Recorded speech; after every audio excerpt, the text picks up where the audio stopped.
I think. Perhaps. I don't trust it anymore. I have to look at Twitch itself because I don't trust OBS at all. I mean, I don't see it live at the moment. Yep, there it goes. All right, and we're officially back. We had a little bit last minute scuff just as we're about to really get into it. And where did my notes go? Why did my notes close? How fucking dare! I literally shifted one thing a single inch and everything just went and just screamed at me. That's why While you're looking don't for your move notes, check your anyway. DMs. Did Jelly break it again? Oh no. Oh, I already did check my DMs. Like, yeah, so you're good on that. I'm just like trying to get my notes. Open my notes? Why are you just a black screen? You see, everyone, this is why you pay your taxes. This is why you don't miss 2016, that's okay. Clearly it's not, because now it's coming back to bite you in the ass. No, it's not. They don't know that. Alright. Yep, okay. Now I got my notes. Now we're ready to get into it. I'm gonna go turn up the music a little bit more.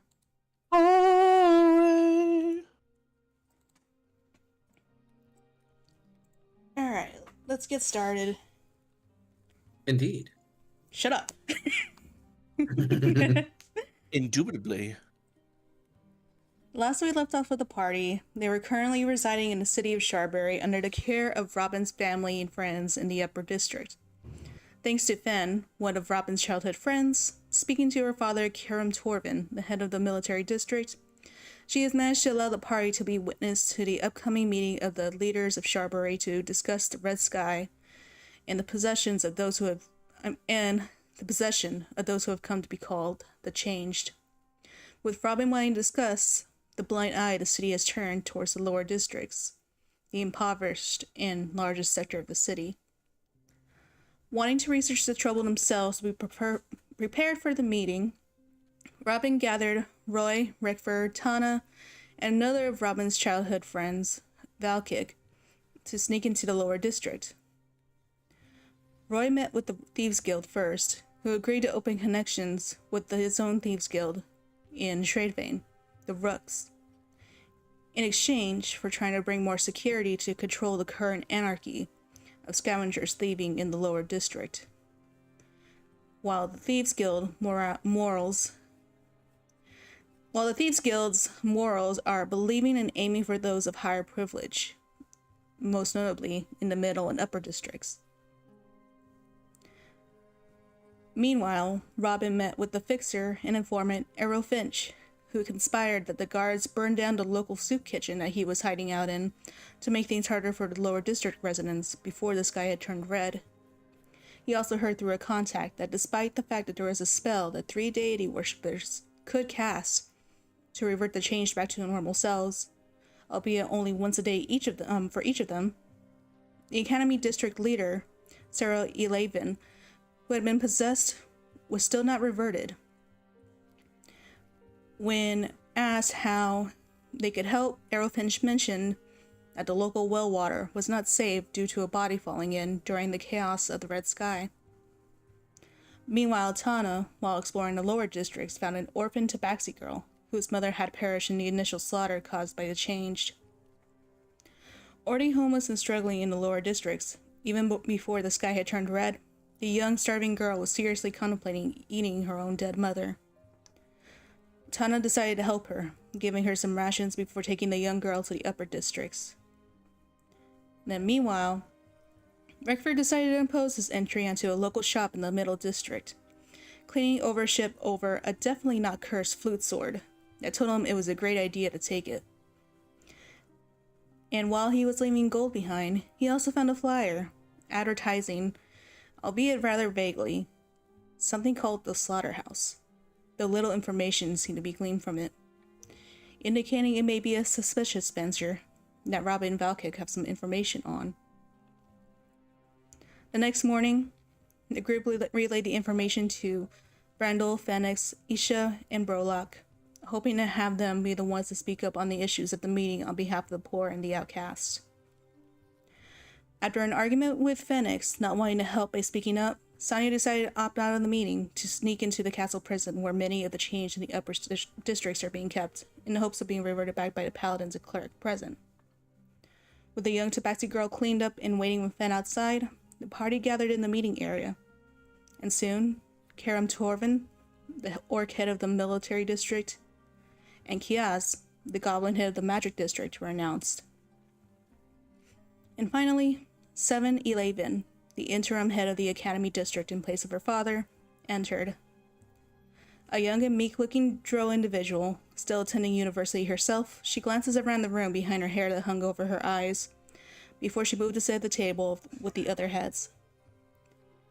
And this is where we left off, as the party watched the burly orc, the lanky elf, and the small goblin that sat on books appear over the table. As they prepare to start, is there anything the party wants to whisper among themselves? Or are you ready to get right into the meeting?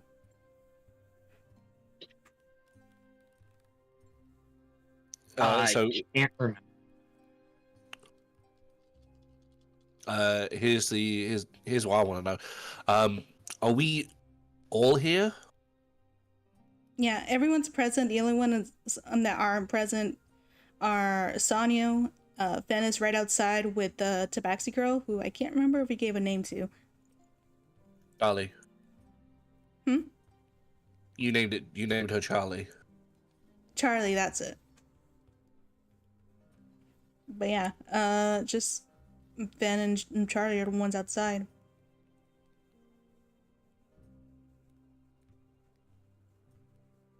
Oh, Rick Robin. try and hold his tongue.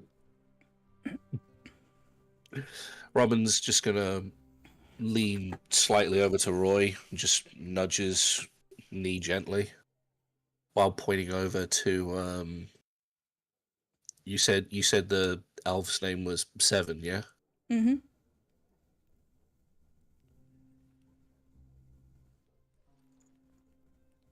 That right there.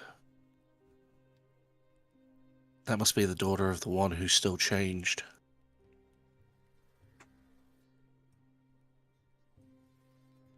Okay. She's not meant to be here. Doesn't really matter. It does, considering the fact that they already have the means to change Sero back.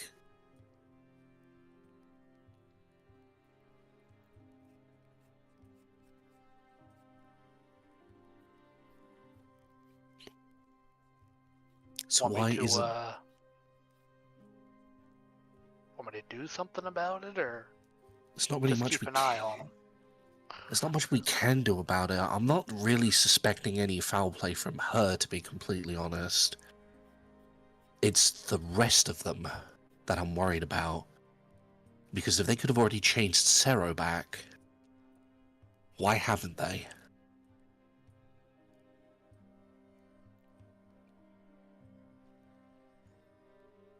Maybe they can't, or they're still recovering. I don't know. Information that I got was that they're refusing to change him back.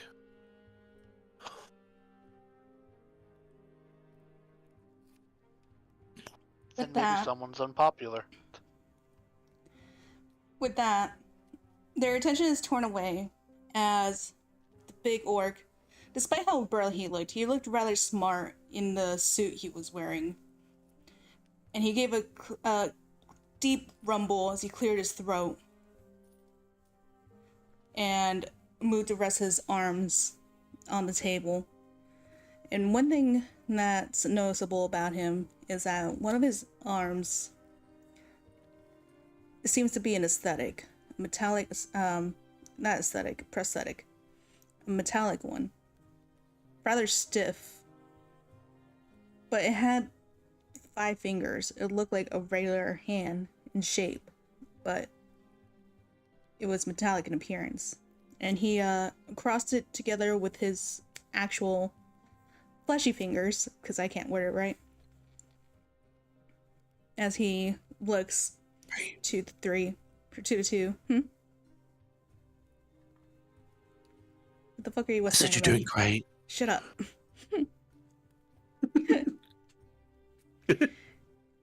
He regards the 2 heads, not seeming to address the party despite the fact that he was the one that allowed them entry. I wish we could be meeting in better times. It's not often that we push our annual meetings this early.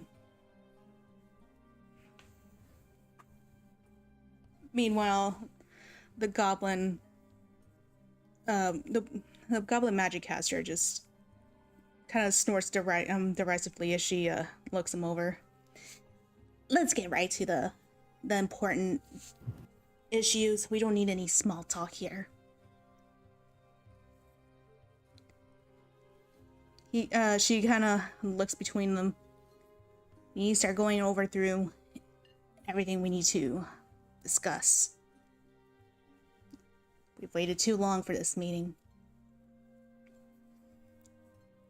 7 doesn't really say much, just looking between them nervously. Her hands underneath the desk, kind of bunching at the hem of her tunic. Karam kind of seeming aware of her nervousness, decides to speak up. Well, as we know, the sky has turned red, and with that, it has been reported that there has been signs of possession among seemingly unrelated residents of Sharbury. This has led to a wide array of chaos, as they've suddenly resorted to violence, immediately lashing out and killing, or at least harming anyone they can get near, even their own family, their loved ones. Among one of those was Sarah, which, as we know, 7 here is serving as interim head in his place.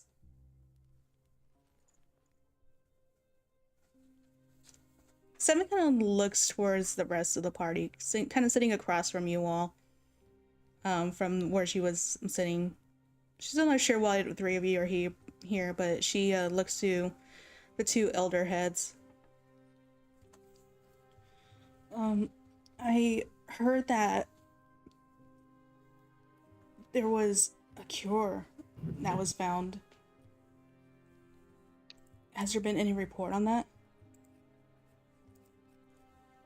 It was then the goblin spoke up. There is a cure. However, it is a spell. One that is not easy to just cast willy-nilly. It's one that's more better known by clerics and paladins, and in this part of the world, they aren't that common here. The 3 heads of the Sanctum of Divine Will all claim to have ability to dispel, and I've seen it work. But why isn't it working on my father? Kiaz gets quiet before Karam speaks up. It worked on some of the residents in the upper district. Each of them were able to cast a spell. But when they attempted to cast it on your father, it seemed like it worked. But then he was possessed again. As if it's only temporarily removes it for a few seconds. Until we can figure out a cure, we're afraid we had to focus our limited resource of this spell towards helping the residents within Sharbury. And hopefully we'll keep trying to find ways to help cure Sarah.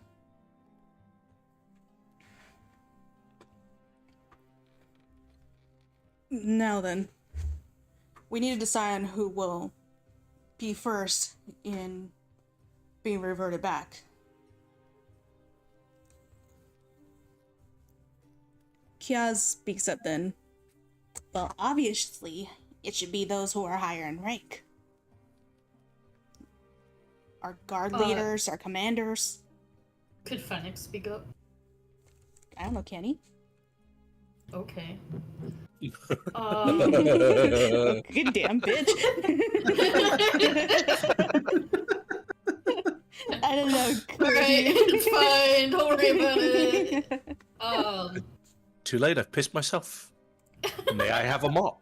May I have a mop? He is gonna be. And why is that obvious? Just wondering. Says the mysterious cloaked figure.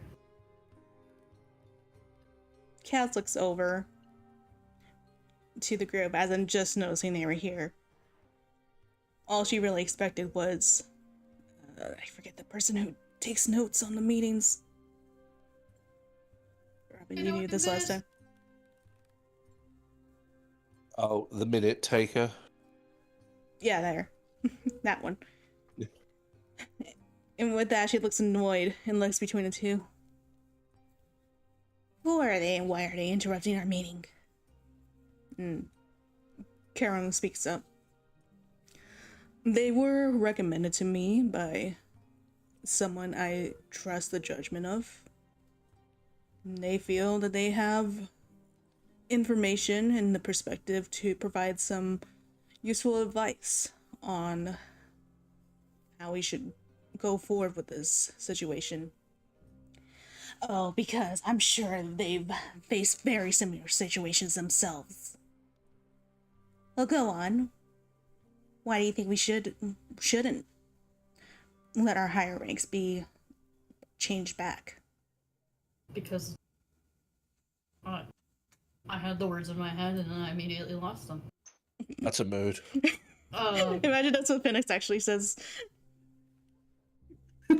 No. What makes them more valuable as a person? She kind of gives you like a derisive snort at that. Like, you're like, kind of you gotta be joking. How many of these residents in the city can be able to help calm the chaos that's going through here? You're doing so great with that right now. Which is why we need to change them back. We are spread thin. Our numbers are short. We need those who can be able to control when things go chaotic here. Our guard captains, to name a few, the ones who actually have experience with taming anarchy. Robin's gonna raise their hand at this point. The stand, show their badge on the inside of their lapel. Yes, good morning to you too. My name is Robin. I'm with the lead detective agents of this of Sharbury. When you say the knights and the likes, those who are able to actually quell the chaos, does that include all of the fortifications that you've erected only around the lower district to keep them in and to keep everyone else away from them? Is it some sort of contagion that you're fearing, or is it the numbers of people that you're too afraid to help in the lower districts?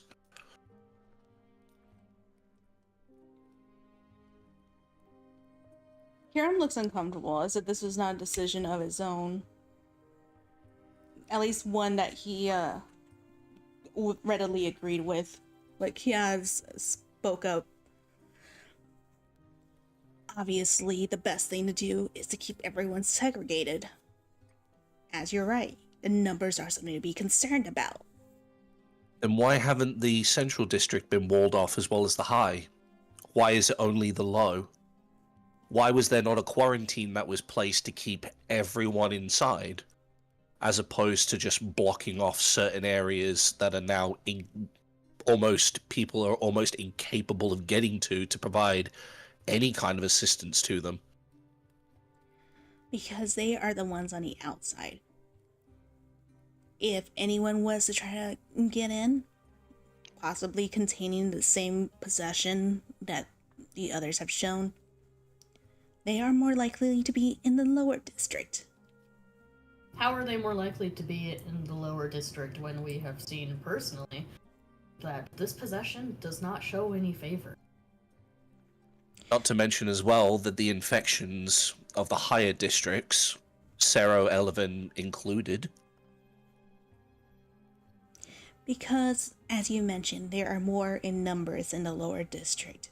It is one of the largest districts. But more so, as I mentioned, it is on the outer ring. If there are any outer sources trying to get into the city, no doubt to spread whatever they are spreading that is making them change like this, they are more likely to be in the lower districts. And should we find that they are moving into the middle district, we will do as we must to quarantine the area as well. Then one further question, if you don't mind me asking. How often does Sero venture into the lower districts? She seems quiet in that, like, she's not really sure herself. Karam seems like he's about to speak, but Karam seems as if he's about to speak before Seven beats into it. Pretty often, if I can say. He tries to help out when he can. And you spent a lot of time around your father, did you not, ma'am? I stayed with him, and he would go to the lower districts. Admittedly, he didn't know it was dangerous, and wouldn't let me attend until I finished my classes. Just love to point out that you guys are really, really excited and happy to sacrifice your district just to keep You were away breaking up. from your higher people. Oh. We heard something about, like, you guys are really happy about. Can you hear me now? Yeah. Yes. So you guys are really happy and excited to sacrifice your lower district people to a would-be infection that, by the way, does not super spread as an infection. It doesn't kind of work like that. But also, again, you're willing to sacrifice them. That's pretty fucked up. I'll make sure to tell all of them that. And if it did by some chance spread as an infection, as you're so concerned it would be, then why hasn't Seven been subject to it yet? Why haven't either of you been subjected to it yet? If Seven is correct and Sero spent so much time in the lower districts where this quote-unquote infection of this, whatever it is currently being spread, and you're so worried about it, why haven't any of you fallen ill yet? Because he's been in present. The rest are possessed. Yeah, that's what you've contacted him. Seven's been in contact. Seven's been in close contact with him. Surely you should be locking her up next. No disrespect, ma'am, of course. No, I'm just simply agree trying with to you. prove a point. No, I agree with them. I know that this might have been something that was done out of fear, but we didn't know what we were facing, and we still don't know what we're facing. But I feel like this is too much focus on the lower districts. Karam, you can't really be in approval of this. Karam kind of folds his arms and thought, I will agree that in the moment when everything happened, this was something that was advised by both Kiaz and some of my guard captains. They believed it was best to segregate, I can't word, the lower districts, because it's not only one of the most populous areas, but it is where travelers pass through often. It does not seem as if it spreads. Once there is a host that has been possessed, all it takes is a cure. There's no possessed being created since the day that the sky turned red.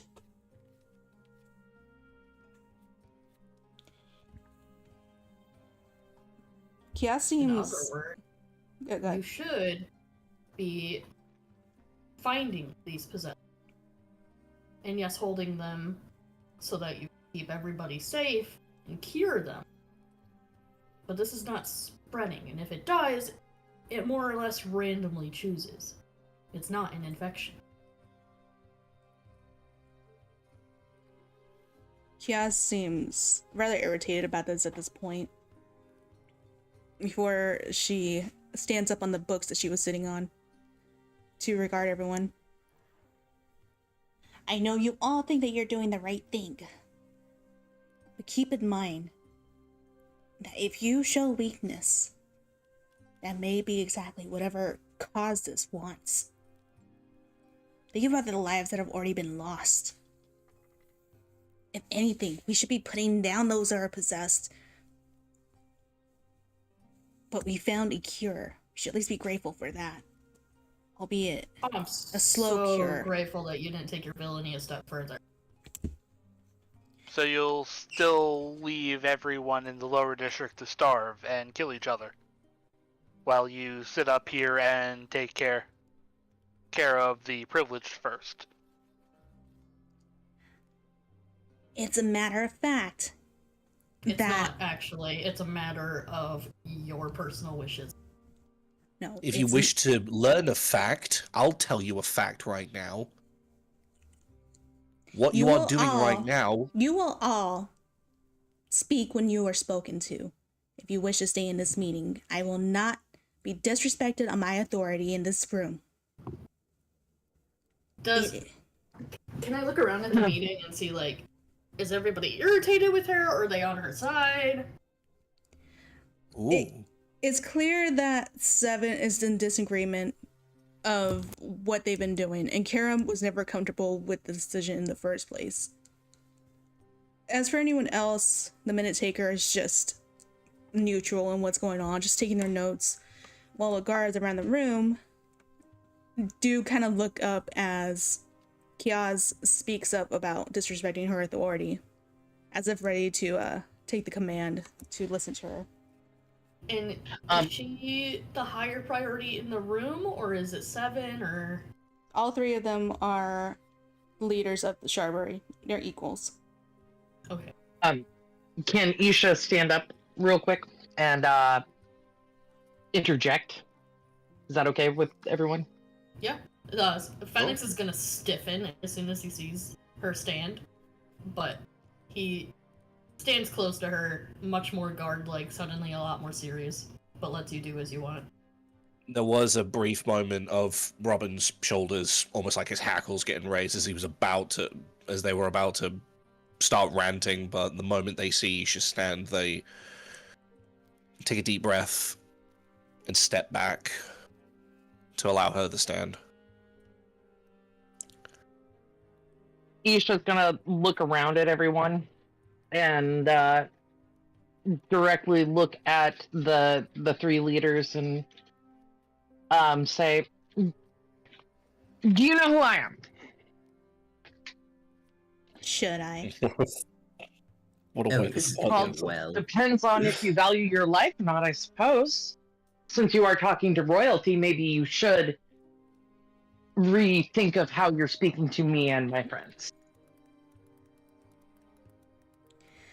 At that, Karam kind of looks over, kind of like raising his brow. Someone's not sure what to think, looking between the two heads, as Kiaz just kind of looks down at her from her goblin nose.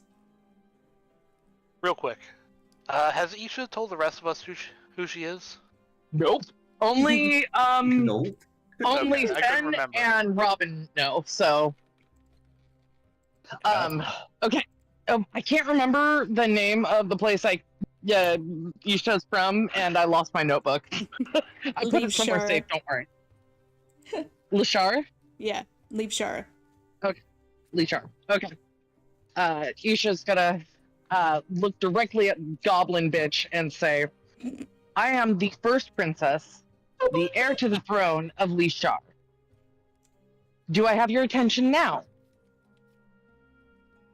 Cass can't help but let out a little chuckle. Just, you didn't even have to say you were from Leaf Shara. You think you all are so above everyone else. When Sharbury, Oh, it's just you are sadly mistaken. Again, I will not take any disrespect on my authority in my hall. Honestly, it kind of seems like you're the one that needs to be disrespected. If you look around the hall, he kind of makes like a so gesture. You just gotta look at Phoenix and smile and say, "It's okay, I've got this," and look back at the goblin chick and say, "If you think that I think my homeland is somehow above anything, you are sadly mistaken. What I'm saying is that Lishar is known for their barbarism, the cruelty that they inflict upon their people. And if you think you're better than us, maybe you should rethink how you're handling this situation.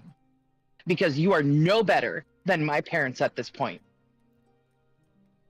Oh, snap. I see you all as just someone rather entitled people. That said, the situation is not the same as it is here, as it is over there, and we certainly do not just speak out of turn. Well, As you all let me deserving of the respect that you're looking for here, and yes, with I'm that, interrupting she you on casts purpose. silence on Phoenix. No. Counterspell. Isha, yeah, I was gonna say Isha counterspells. I don't know if I have counterspell or not, but I'm going with it. I don't. I just wanted to say counterspell. I don't think anyone gets that for another level. Damn it! Can I level up? Can I level up? Can I just could I just have just like a mid-level temporary just temporary level? I cast Tasha's Hideous Laughter on the goblin. Oh boy. Oh. Phoenix, like, take her wrist gently and shake a... Yeah, she's gonna cast silence. I am going to fire back. Yeah, but thing is, silence isn't just a single person spell. It's a radius. Ooh, and Phoenix is right next to me. Yep. Damn it. What else do I have? Hold on. I don't know what verbal spells I have and don't have. Someone else talk for a second. We can't. That's kind of the point of it. However, I can still talk. What? How? Not out loud. How? I'm psychic. You jammy bitch! That's right. I like how it's just damn our it. goal to interrupt. Roy's going to I'm look just at. gonna throw shit at her. Roy's going to look at 7 and use his psychic whispers. She's being awfully defensive, don't you think?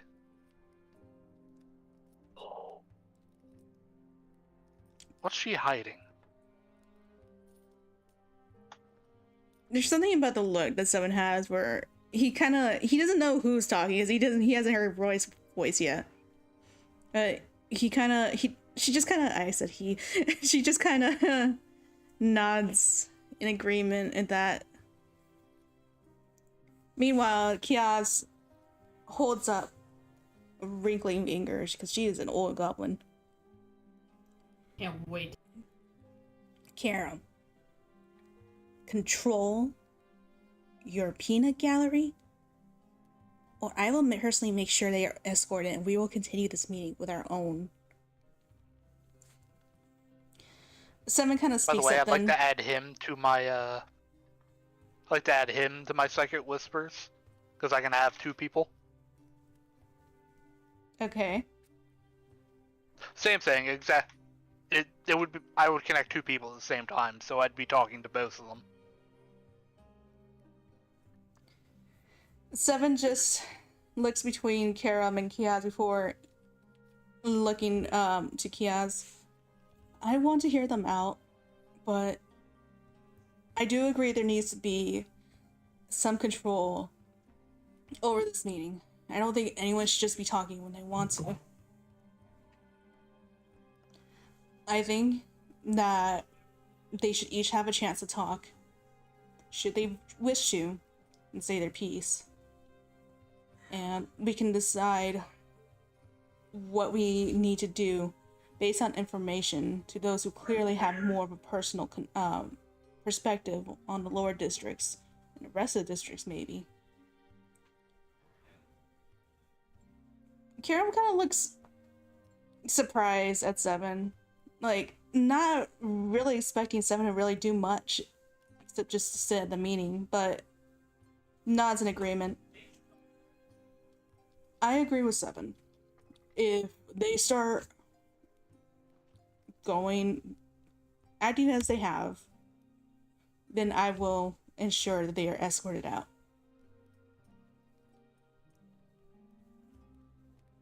He looks at the group. I'm going to ask Yaz to take her spell off you.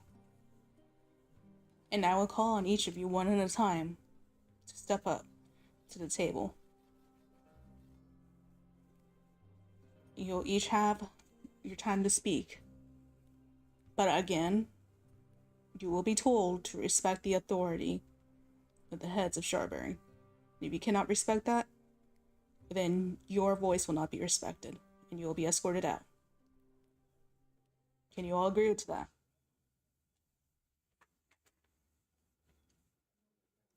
Yes, sir. You can't talk. We can't. He's just gonna point at your Yeah, we mouth. can't answer. Oh, yes, nod. Here's a silent yes, sir.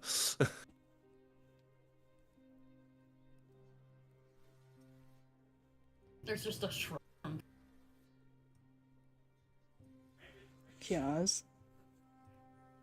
She kind of looks disapprovingly to Karam, but slowly, you can feel the spell drop. You are all able to speak again. And another thing. No.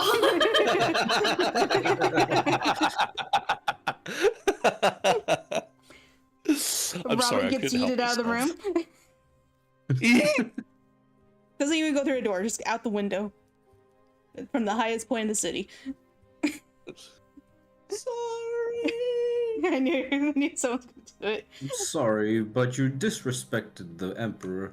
Well, not the Emperor, the leaders. Sorry, you disrespected the Goblin's Groove. There you go. With that, Karam turns to look at all of you. Well, who would like to speak first?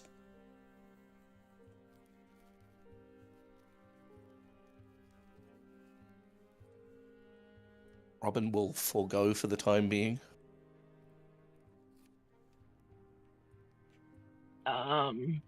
Isha will step forward, I guess. Yeah, go Isha. Alright, you go and you stand and walk down towards the steps leading to the middle of the room. A circular table where the three of them sat. You're closest to Karam, so you can choose to stand on his left side where Kiaz is, so you can stand between them, or you can choose to sit on his right side closer to Seven. I'm gonna sit closer to Seven. All right. And I'm gonna look at both of them individually for a second, because at this point I am talking to them.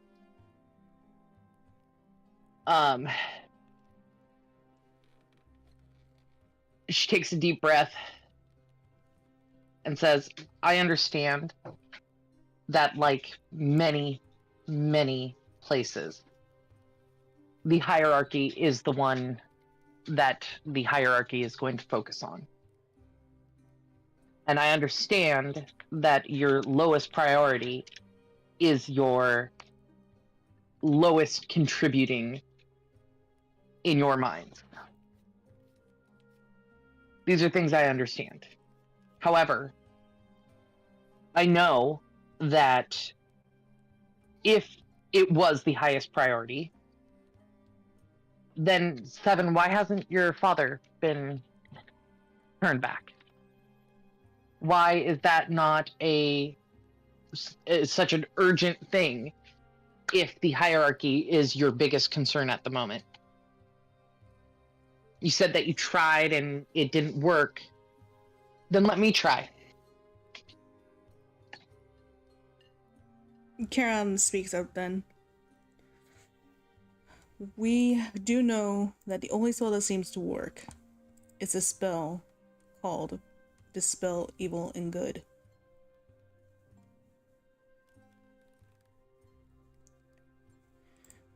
But, as we mentioned, we have tried to use this on Asaro, but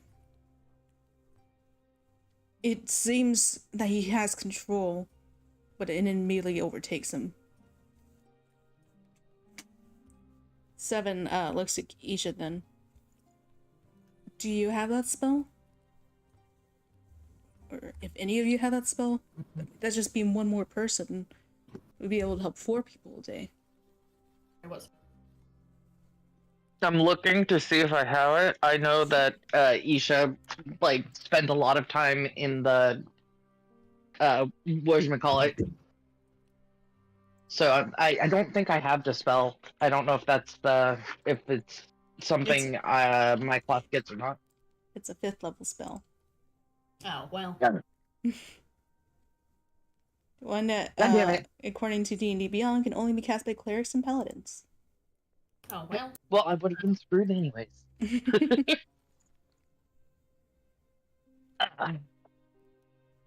Isha's gonna kind of sit there for a minute and say, no, I don't have that spell.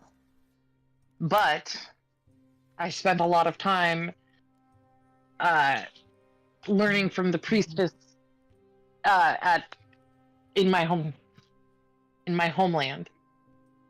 And I feel like there's probably other spells that could be useful here.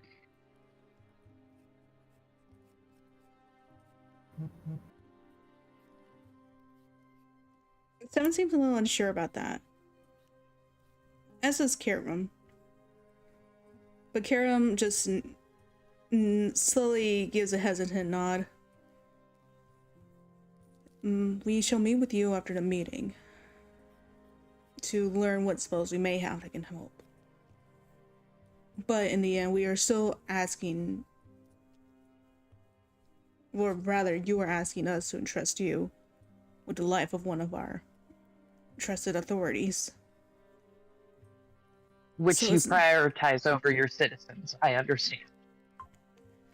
He is someone whose wisdom we look to very highly, and we feel he can help make the right decisions in the situation. But we know that the spells are not working on him. At least in the last attempt, they did not. Isha's gonna look at him and kind of tilt her head. I wonder why he's the only one they don't work on.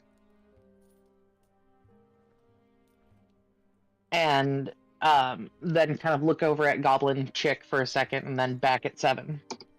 And then continue with, now I understand that he's your priority, but do you want to use him as a test subject for the more difficult cases? Or would it be better to test out what spells actually work on the people you don't prioritize?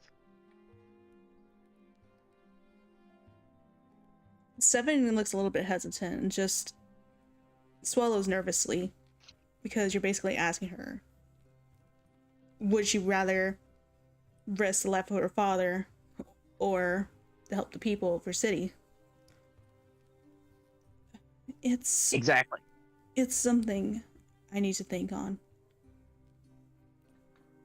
I think that's what you all should be thinking of, and not where is the priority, but if you've already tried and failed at helping someone that would be very useful, there may be a reason for that.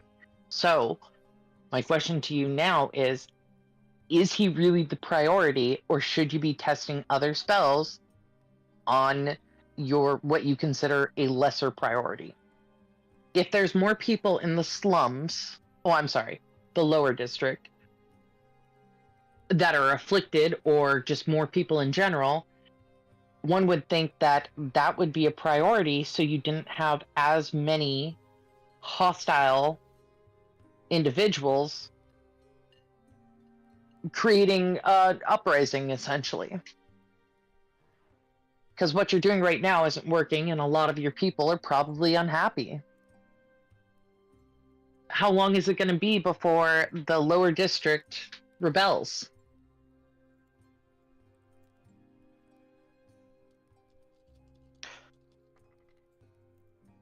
They all sit quietly.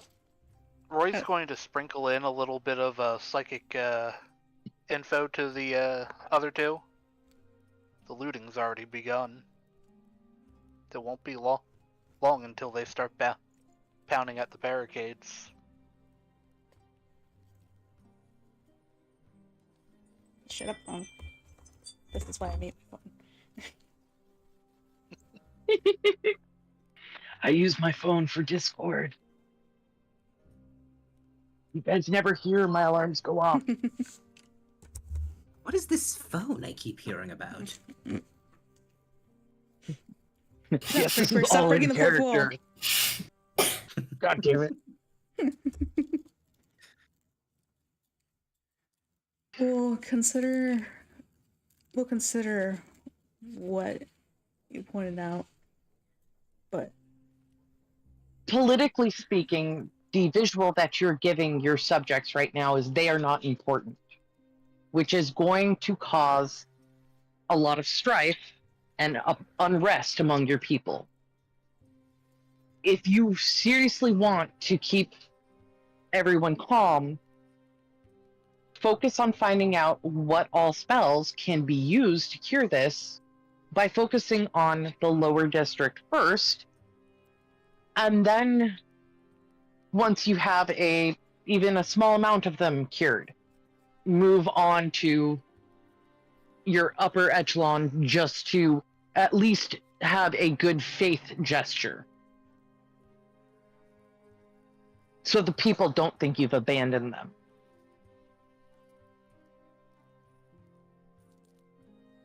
we'll keep Karam's voice. We'll keep your words in mind. Obviously, we are not going to make decisions from one advisement, but it is something we have heard. The last thing I want to say to you guys, to all of you, is don't be like my parents.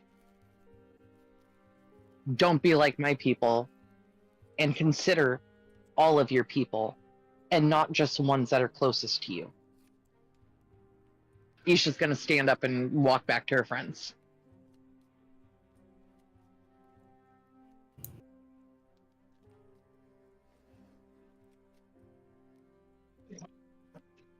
Little bit of guilt sprinkled in there.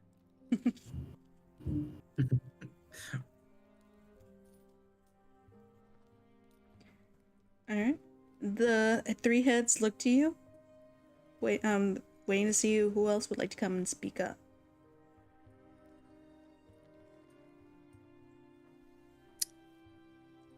Finding Ew. shove Robin forward. Robin is Oh. yeah. You look back at Fenix like, the fuck, dude. He just Rickard just gives a thumb up to Robin as if like Hiccup with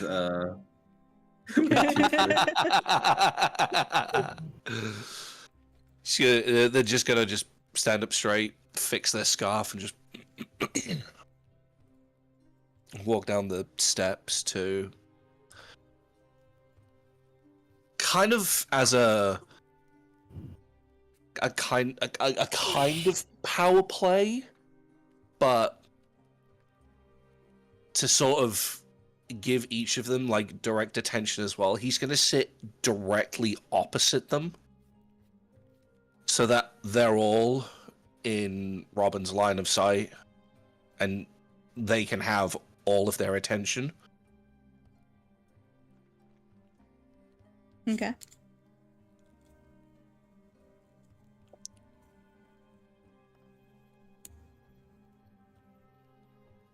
There's not a lot more that I can say in regards to the lower district that my friend has already said. You know, there are so many points that I could make about the lower district, but all I would be doing would be parroting whatever Isha has just said to you. Instead, there's one thing, and in doing my job, that I would like to focus on. And they're just going to point towards Seven. Your father. You said he spent a lot of time in the lower district, yes? Yeah, that's right. Other than his own subjects and what he was researching, what was he doing down there? He was, at least from what I've been told, he was helping teaching some of the children. Learning how to read, basic math. A lot of the children there, they really aren't orphans. Not often. The orphans usually end up in the middle district orphanage. But those that remain with their parents, they don't get to attend any of the schools in the academy district. This was his attempt to at least make sure they are educated in some way. I've never seen it myself. And let's be completely honest, if a terrible thing to say, but in the world of hypotheticals, if every parent gave their child up to the middle district orphanages, there wouldn't be any room for anybody. No room in the schools, no room in the orphanages, no room anywhere. So the things that your dad did, and I promise you will continue to do in the future, were beyond valiant and selfless. But people don't just go to the low districts to teach. They'll inadvertently learn as well. There's a lot of things that go on in the low district that, unfortunately, even law enforcement can't keep a hand on. Like I said, so large a populace, things tend to go unnoticed quite a lot. The fact that this spell seems to be working on everyone else that you've tried it on, but it doesn't seem to be working on your father, insinuates to me that he's more of a target than you're actually aware of.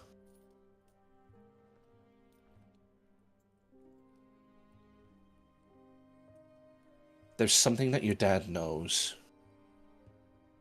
Possibly something that he may have learned in the lower district. And this is where I'm not going to be parroting, my friend. You closing off the lower district, singling out the people that desperately need you the most, through choice, through fear, through symbolism, whatever it may be.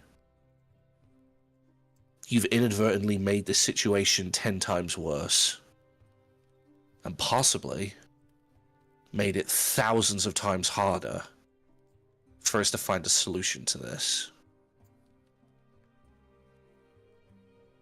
like I said, through fear, symbolism, greed, as he turns to each of them in general. Fear for 7, symbolism to Carrick's, sorry, was it? Karam, thank you. And then greed to Kiaz.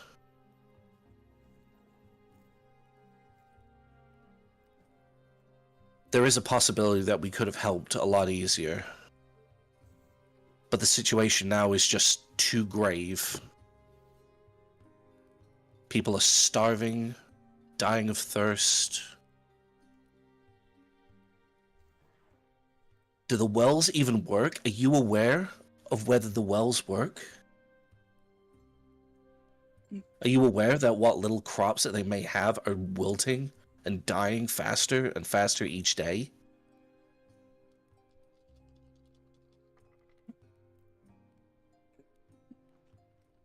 I wasn't aware of it.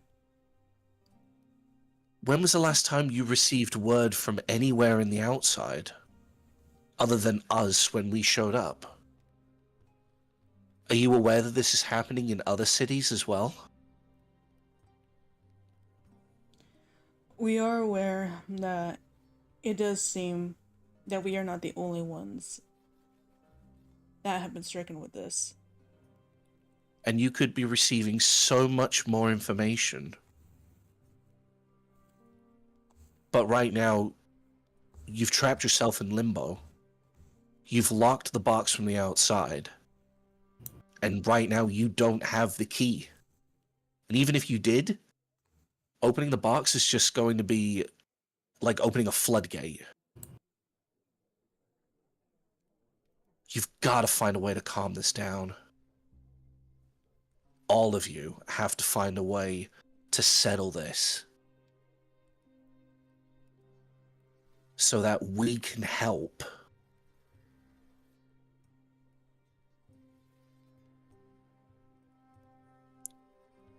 It may be bold of me to ask, 7, and my apologies if it is so, but would there come a time, some point in the near future, where maybe I can take a look over the work that your father was doing with some people that are more magically inclined than myself to be able to understand the works that he's been doing?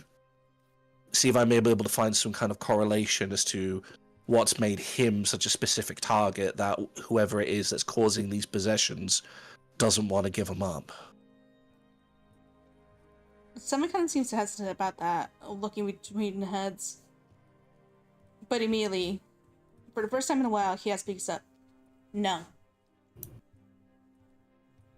We don't know your group enough to be potentially exposing some sensitive information. I will be willing to go look through it myself. Once again, whispering to 7. That was rather quick.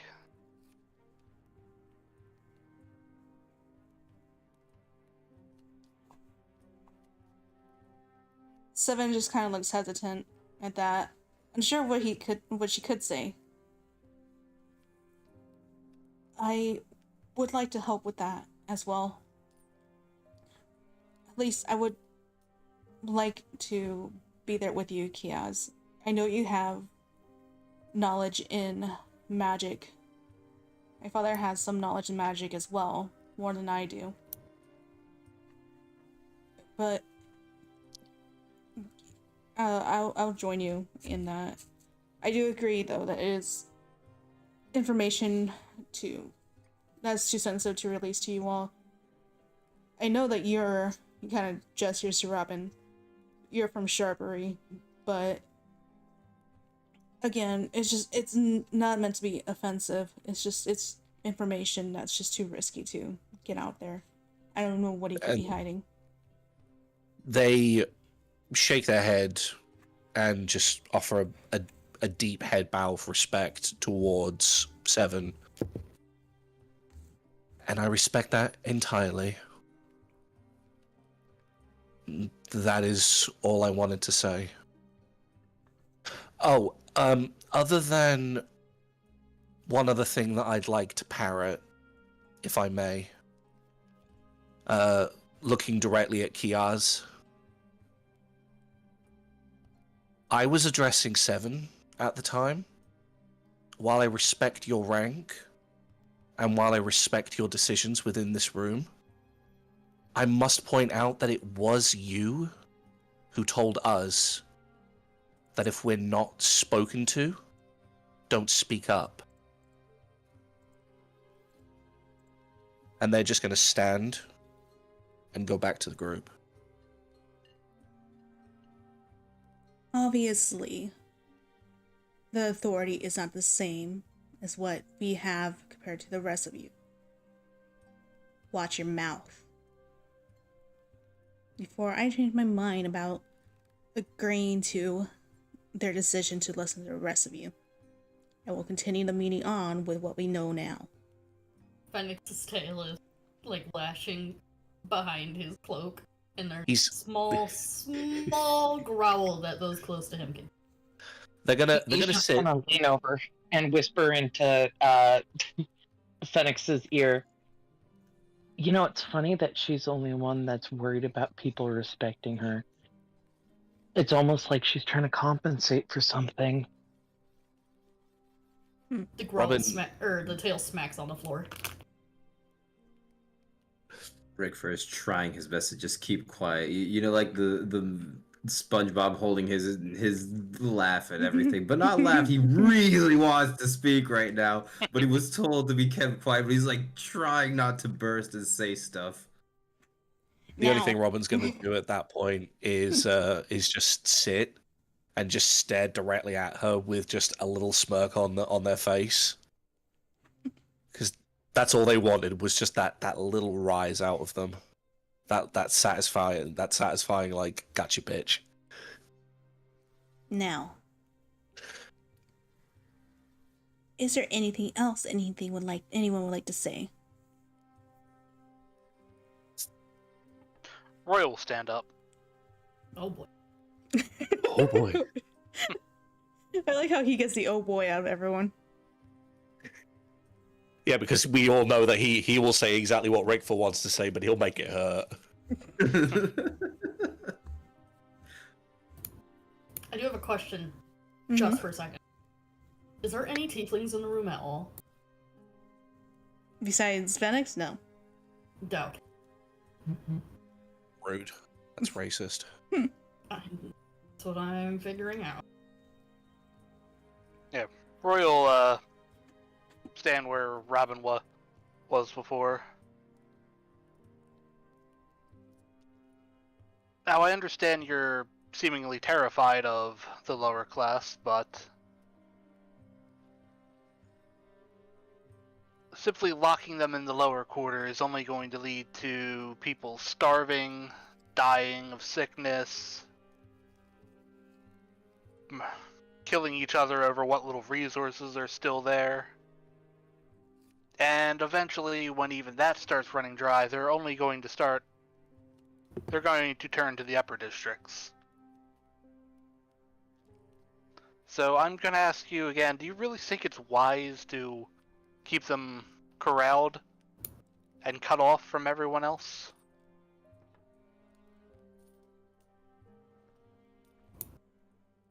They consider his words before Seven is first to speak up. I imagine it wouldn't be too hard to send something for them to eat, something to keep them going.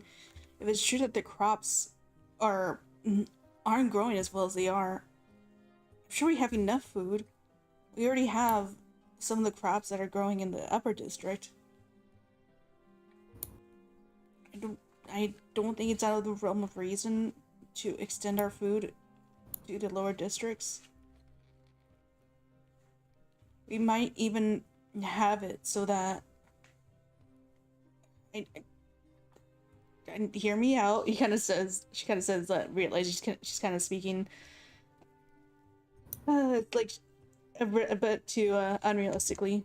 Maybe even putting a temporary ruling that food can't be sold? We can ration out the food person and just not make it for profit?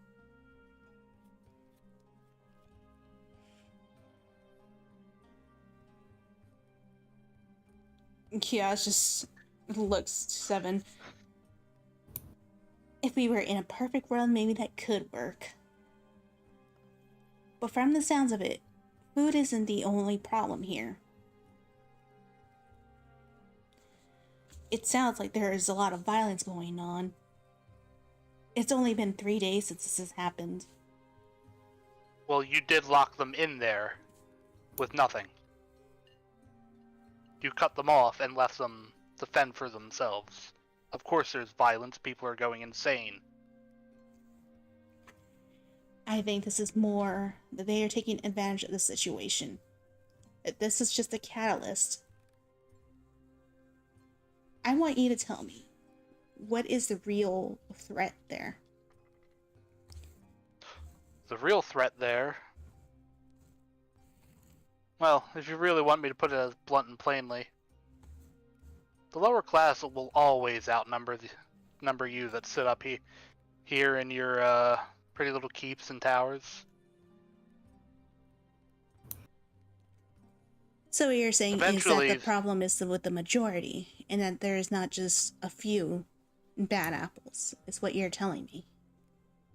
No, I'm telling you that the problem is you. sitting here saying that, trying to treat the people who just are trying to survive as if they're the problem. Meanwhile, all you're going to end up doing is causing the problem yourself by pushing these people into desperation. People are already starving. Their food, they can't get clean water. Their soup kitchen has been burned down, and there's no one down there to spread any semblance of order. Meanwhile, you sit up here and talking about helping your upper class first. What I am pointing out is even before the sky turned red, there was a high rise of crime in lower districts. I'm sure the one who just spoke can attest to that as well. The fact that it's only grown higher in 3 days, excluding the fact of the possessed, who I imagine have already been contained in some way, it sounds like the food is not the issue here. That if we give them food, that we are only fueling whatever anarchy is going on down there. How do we know that things will be brought to order with just this promise of bringing food down there, distributing rations? Do you think that's all it will take to stop the thievery, the violence there? If you meet people's basic needs, you're not going to be driven to that. Sure, there will always be a few people who take more than they need. That's how upper classes start, anyway. Yes, I'm saying you yourself are a thief. I am a goblin, young man. I know precisely about those who take more than what they need. There are some tribes out there who will be able to survive on their own without having to resort to barbaric acts such as attacking adventurers.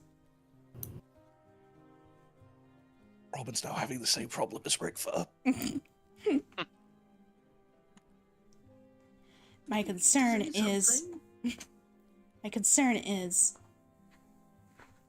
that issues won't stop just by feeding them when the issues were already there beforehand.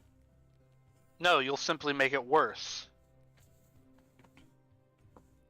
You deny them food, they will try to take it for themselves.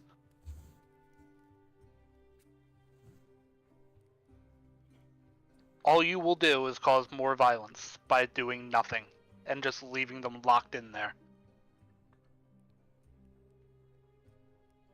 Karen speaks up then. I agree that perhaps that we should consider the situation that we begin rationing out our food. Letting our farmers know that we must try to do what we can, even using magic if we must. Something that should be in your realm of knowledge, Kiaz. Try to speed up the growth. And I don't mean rationing out the food simply for the lower districts, but for the rest of the districts as well.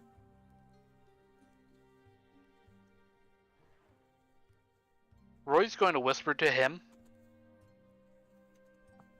Even the thieves are calling for your help. Asking for order.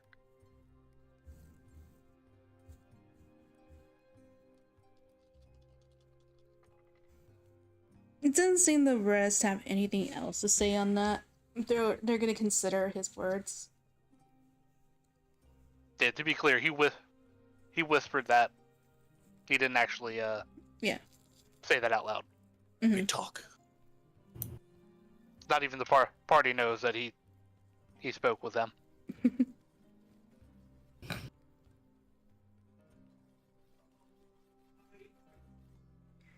With that, they look to one another before Seven looks to Roy. Well, it sounds like we're in agreement that we should be more strict with our food, that we should be rationing it out for equal distribution among all the districts. Is there anything else you would like to say? Take down your barricades. Let people move.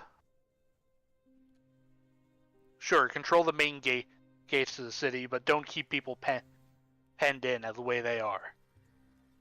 And you need to send guards down there, not to round up and control everyone, but just to have a presence. Bring some semblance of safety.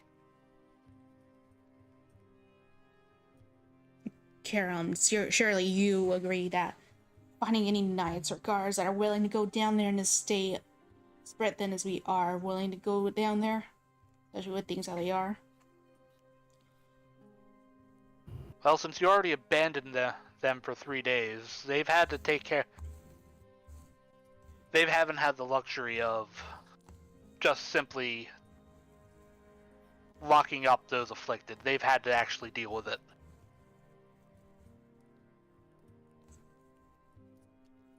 So you may actually find it's probably you're less likely to find the afflicted down there than you are up here. Kiaz is right. It's not just the afflicted that we are concerned about, but if the people have resorted to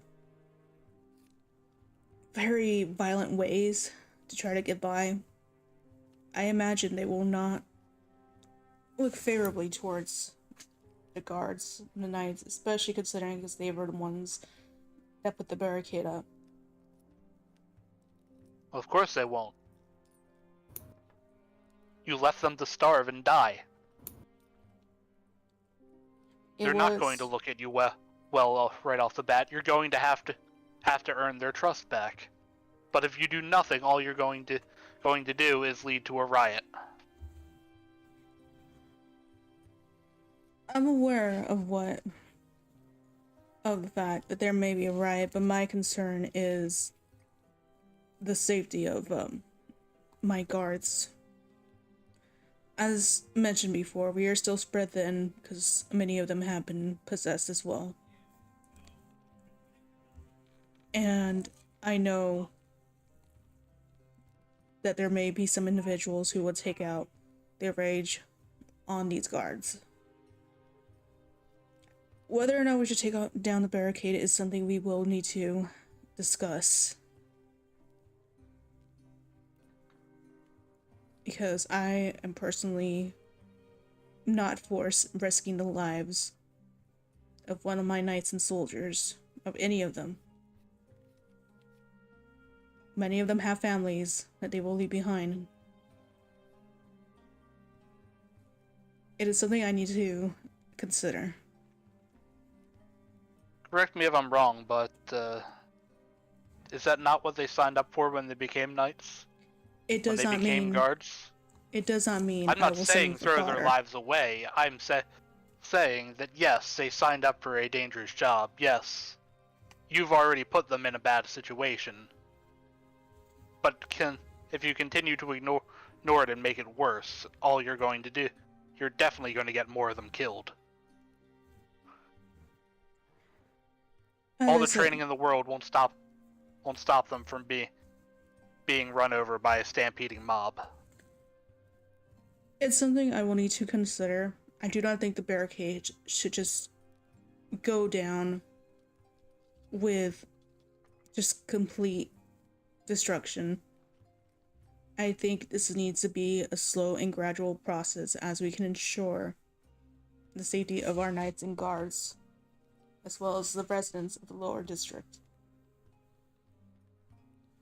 I need to trust them as much as I need to get them to trust their authorities. If you can prove that they can be trusted, I will be more likely to bring my own forces to help bring some form of order to the area.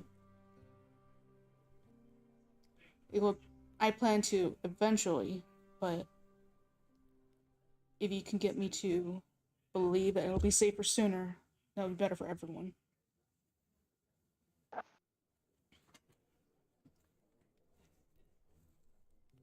So your plan is to wait till they're too starving and weak to fight back.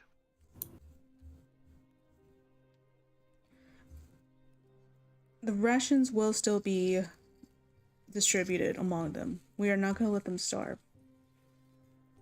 But as I said, I am not comfortable with sending guards in as thin as we are. If they are as angry as you say, it's just not a danger of risk I'm willing to take if it's unnecessary.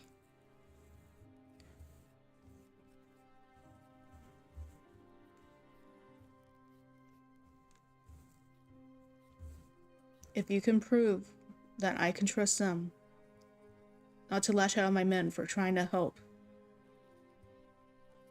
then we will try to bring order to the area.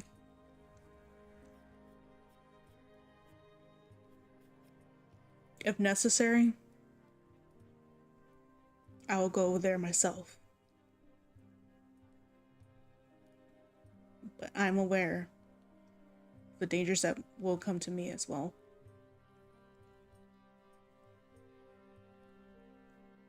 And I'm aware that it may mean I will have to leave my daughter behind.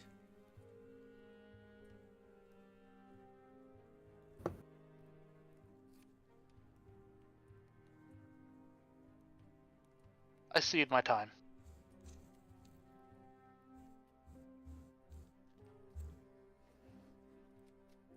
Can you repeat that? Because my brain is trying to process it. Can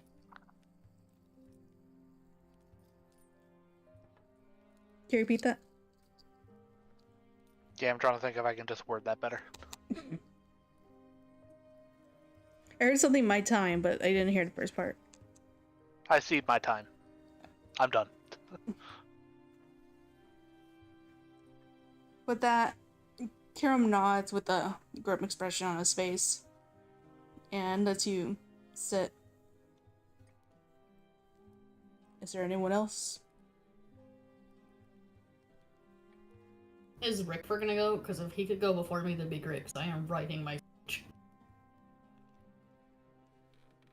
Rickford, as much as he wants to, he is holding back because he knows he will probably not add anything and will act too irrationally and cast a spell to convince them as the bard he is. So Rickford will just sit down this time. Damn it. So much self-control for once. The one time Phoenix doesn't need it. I'm sorry, wait. Rickford he has promised. self-control? He promised Robin. So Robin's like, has not stopped noticing how twitchy Rickford is. So they're just gonna lean forward on their knee slightly, and he's gonna put a hand on Rickford's, just pat it gently. And they're gonna mutter gently, "No spells. They won't even notice. No spells." It's just a little suggestion. Rickford. This feels like the start of a musical part. Put that thing where it came from, or so I will. You have a point to make.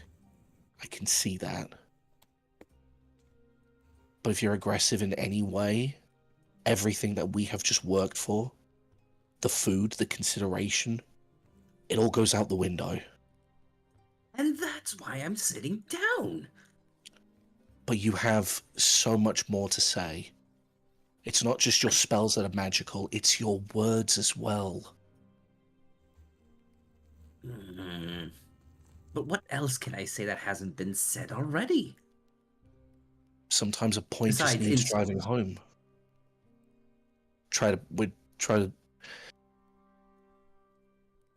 There's going to be like a flash of like brilliance that comes to their mind. And they're going to reach under their scarf, pin one of the little hero pins that Rickford made. And he's just going to hold it in the palm of their hands to show him. No spells, no insults. Be their hero. Be my hero. I can be your hero, baby. How can I be a hero to these people if they don't want to listen to anything? If I suggest that I defend the people, then I have to talk to the whole group about it. If they're not willing to send their knights, then I'll go. But then that's not enough. And I'll There's so go many too. Oh, you have such ways with words, and I'm the bard here. Rickford stands up. Oh, may I have a word? Just gives him a pat on the ass, like, go get him, champ. As he's walking down, he's like, go get him, champ. And they're going to pin the little pin back under their scarf. Seven just kind of looks over to him. Do you need to get on the table so we can see you properly? Oh, I was going to do that anyways, but thank you for suggesting it. Rickford just jumps onto the table. Now, I may not be any politician, I may not know much about these things, but I do know one thing, and it runs through my veins like my grandfather once did, and that is heroism. And the one thing I do see is a little bit of spine that I lack to see from these soldiers. What is this of fear I see? I myself am not too big, and I am ready to voluntarily defend the people. Me and my group are more than enough to save people. We came from a different town, and the situation was hell on earth.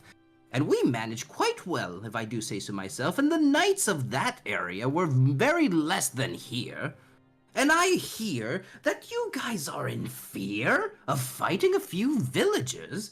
Do keep in mind they are villagers that are mind-controlled. They are not trained soldiers. This is a very easy task for one such as the warriors of Sharberry, if I do say so myself.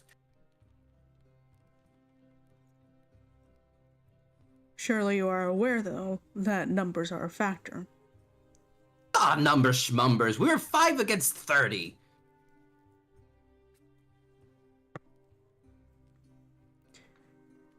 It's gonna be just a low whisper, just try harder. Chaos sticks up Think then. that a little more. Rickford, you could just see the smoke coming out of Rickford's ears from just thinking too hard. Now, if I also have to add these creatures, or possessed people, they are not very smart. We're not only braver, stronger, but we are also smarter. We do not have to work or put ourselves in danger. Those barricades you put on the poor people, put them on creatures. You have brains. I'm not very smart, but I may have ideas. You don't even know what the issue that we're talking about. We are not talking about the possessed. We're talking about the people. People that are angry yes, I know. that we made decisions quickly in an emergency. Oh yes, but your fear was that you didn't want people to come over to this side because they might be infected, which that hasn't been proven for starters. And you fear that they may overrun the people in this district, which I am saying we can contain. You think you can contain the lower districts on your own? Oh, so you're just singling me out. Lovely. No, I'm I'm talking saying about the we rear as group. people. I'm talking as we as people, the knights, the humans, everyone. Everyone can work together here. We're not alone in this, you know. If you're going to assign a group, of course it's impossible, my dear. It's simple numbers. You say you were smart, weren't you? Yeah, let's see how smart you are. Are you aware? Oh, not very. Are you aware of the population in Sharbury? Of course not. I don't live here. 33,000 people. Ooh, quite a lot. How many of those are knights or guards? Rickford turns to Robin. Does she have a hearing problem? Is she too old? They just like cover their eyes. He's just gonna look up and just 412, Rickford. Say 412. At last count. What I'm trying to say is not only knights can help, I'm saying that we are much smarter as a group. Not So- only knights can help in defending. Excluding the fact that you just called the lower districts unintelligent. Hello, I'm talking about the infected As lady. mentioned, there are only 412 people in our authority. And while we are Yes. currently trying to raise that number, about 25% of them are among the changed. We have 300 people to spread throughout the city, 3 districts. 3 districts, 3 levels, 33,000 people. Uh-huh. True. But as I was saying, You are saying that they are just Yes. numbers. yes. With but 330 besides guards and- soldiers, 300? besides soldiers, okay, listen here, lady. Besides soldiers, humans aren't that useless. I've seen a baker toss a huge orc as if it was nothing. I'm saying everyone can put a little bit in their pot, and if it's so hard, why not make a control? Why not check people? Why not let people in? Register who is infected and who is not. Which are you is going why to we risk are more not- infected grow? Which is Oh why yes, but we let are them in good. the let them in the lower You will be district silent. become more. You will be silent, or I will use my spell to keep you silent. It is Robin's why just we gonna are look at not. Fennec. Robin's gonna look at Fennec. Just like, you fucking done writing yet? I'm sorry, I'm trying so hard. I have so much I want to say. Do you not see me typing in the plots thing? I've been typing this the whole time. Like, are you I feel fucking so done much. writing yet? Fennec's like, I'm Trying! I don't know. Fine, I'll already. go with what I have. It's Just several fucking just paragraphs. lifts them up over their head, just like, take what you have and yeet! Rickford Yeah. just stalling at this point. No, just yeah, it's just what we are talking about is you can't math right now. I had the number in my head. 412, 25 missing, that's 309. No. Just what you are saying is that numbers have no importance. But for every one figure of authority between the knights and the guards, 110 people outnumber them for each one of them. Do you think you can take on 110 enemies? Well, you're already making the enemies a lot stronger with what you're saying. What I think is, it's easier to make friends. Why not help the lower district to assure and register who is infected and who is not? Allow them to stay in camps or something. By keeping them in lower districts, you're just risking those numbers of the infected getting bigger. And not just that, but as our good friend over here, oh no, what is his name? Oh, I forgot already. It's been so long. Not Robin, that's my friend. The other one. The other thief. Roy. Roy, that's the one. Ah, yes, Roy. Just My good old out friend loud. Roy. I Just never out remember loud. Roy. Just out loud, not Robin, the other thief. And Roy Yes, speaks yes, up. but Rickford would definitely say this out loud. He doesn't. Robin I'm is just- like, I have no association with the Thieves Guild. Is Rickford ready to be pulled back?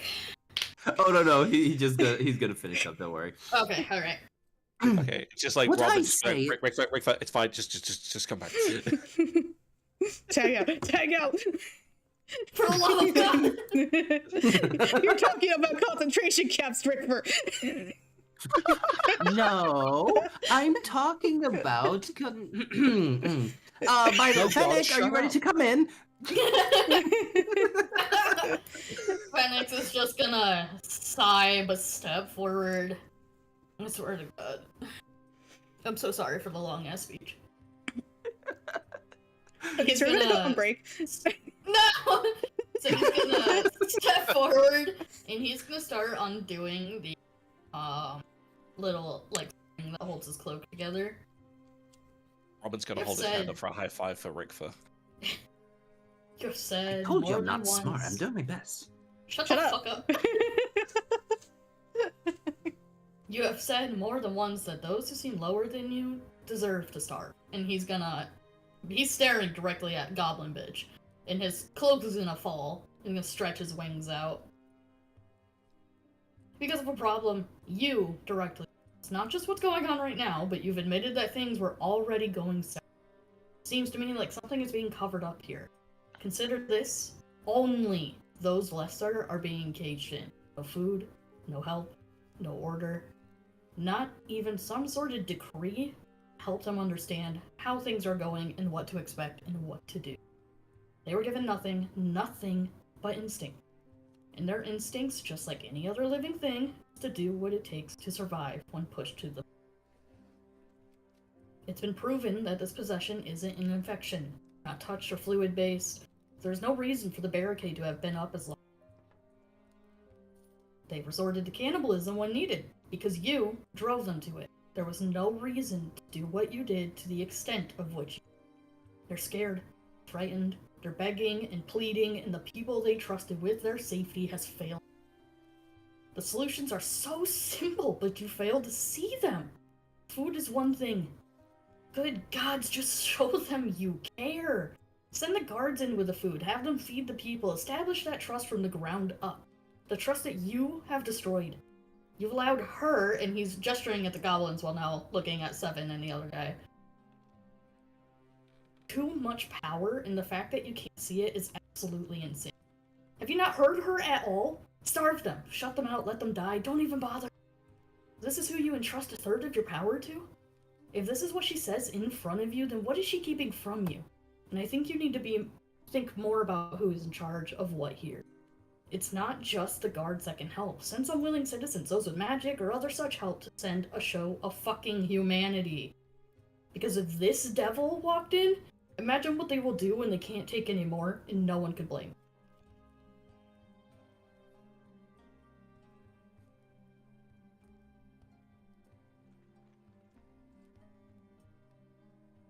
They seem to consider your words,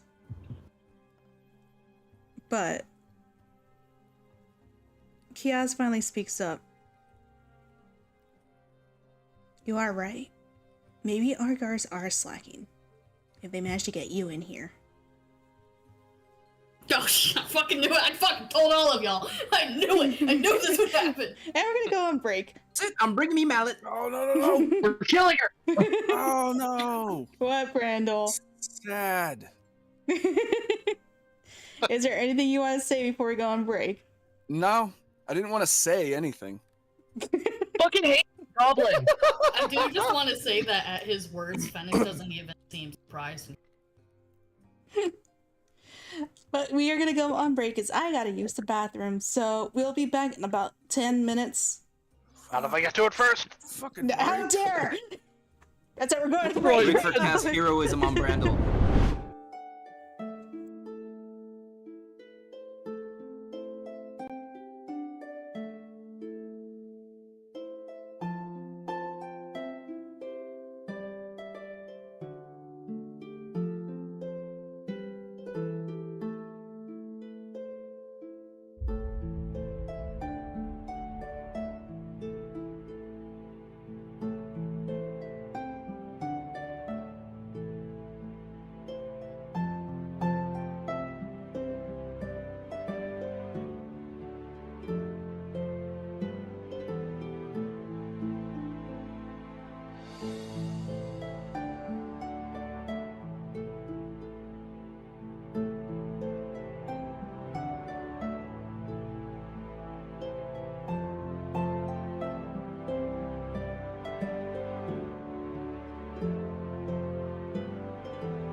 And we're back. And I made sure my audio is on.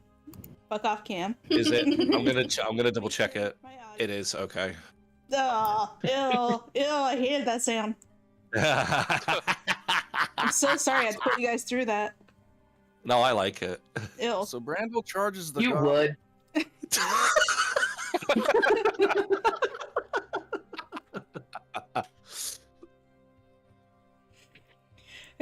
Randall, what did you say you were doing?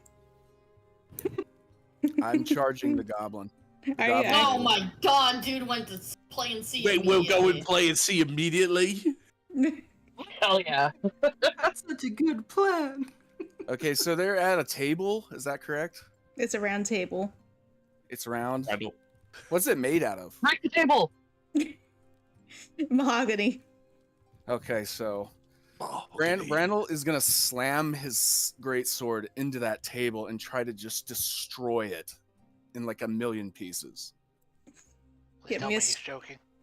Phoenix Oh just my looked God. very Give me a unimpressed strength right now. check. Oh, I thought you'd never ask. My best stat. Oh, God.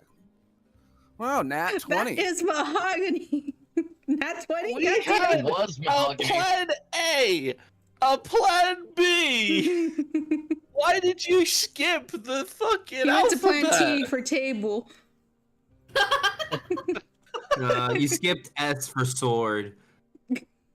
Don't worry.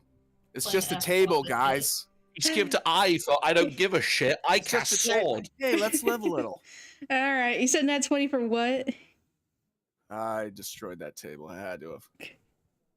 Nat 20 for what? Strength check. 24. Your what's total, Chris' though. Total. 24. Okay. Yeah, and it was with a sword, right? Yeah, great sword.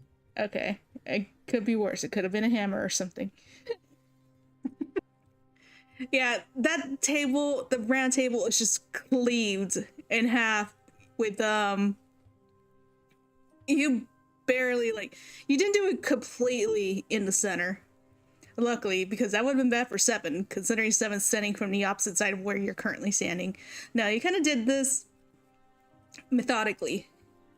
Because you cut off Kiaz from the table, while Seven and Karam are both on the other side of the table. You kind of like cut off like a third of it, specifically to separate Kiaz from it. It's just splintered chunks of the, like it was with a greatsword, but there is a lot of heft in that sword. Okay. So it's not just like splinters and stuff. There's just chunks of the table now falling So- inwards into itself. Okay, after I do that, I just want to yell out with Brandel. I think it's time we change command. This goblin has got to go.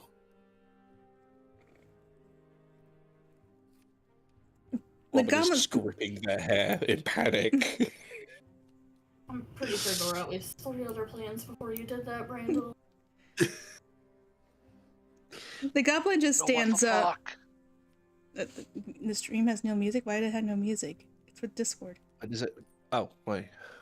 No, I could hear the music. Do I gotta turn it up more?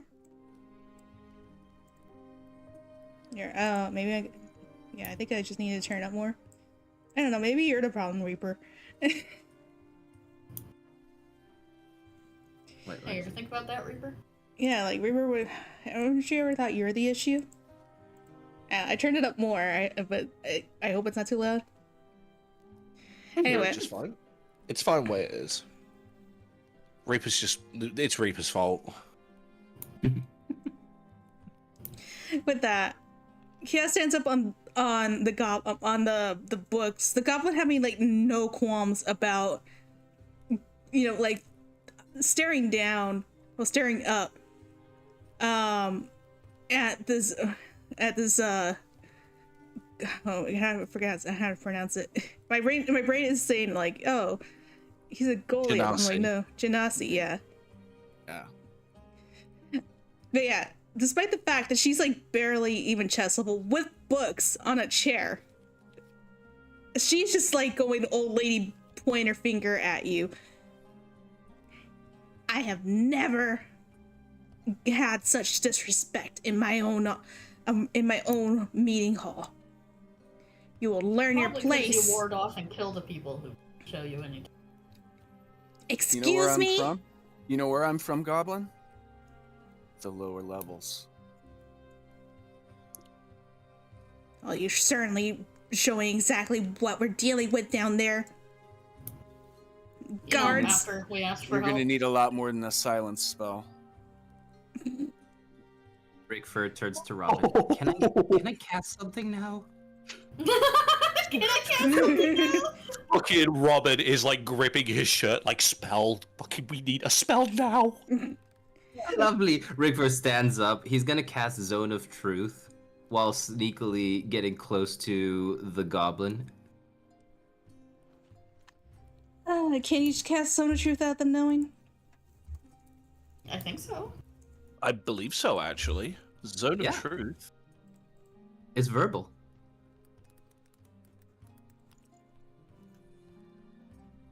I'm looking If it we're going up by just to make sure. legacy, if we're going by legacy rules, Yeah, but you still need to make a saving throw. Charisma saving throw. Yes. I'm not Yeah. quite Person- sure. Sorry to interrupt, but I'm not quite sure what Zone of Truth does. So, Makes you tell the truth in that area. God damn it, I wanted to do it. Well, sorry. It's a 15-foot radius sphere that where until the spell ends, a creature that enters the spell area for the first time on a turn or starts its turn there must make a charisma saving throw. On a failed save, a Okay. creature can't speak a deliberate lie while in the radius. You know whether each creature succeeds or fails on its saving throw. An So I affected should've creature waited for is that. aware of the spell and can thus avoid answering questions to which it would normally respond with a lie. no, Brandel, you made this so much more entertaining than it needed to be. Fucking A plus. Smash And that table. Listen to me! That line as well. Oh, that's a dilly line right there. So I need the goblin to make me a charisma Oops. saving throw, please. Can I That wasn't what I was trying to do. Was calm your shit. attempt to bestow disadvantage through intimidation on that charisma No, you don't saving have throw? to, because the charisma saving throw is actually an 8. What? Important.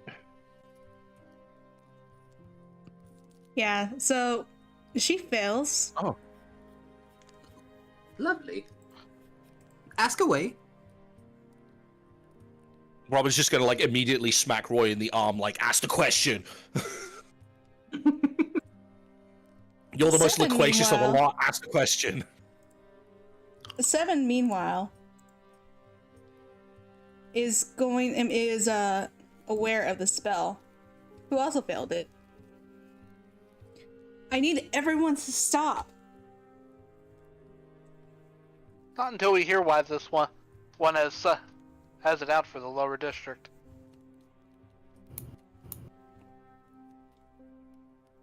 Yeah, so, how many people have you killed that got in your way?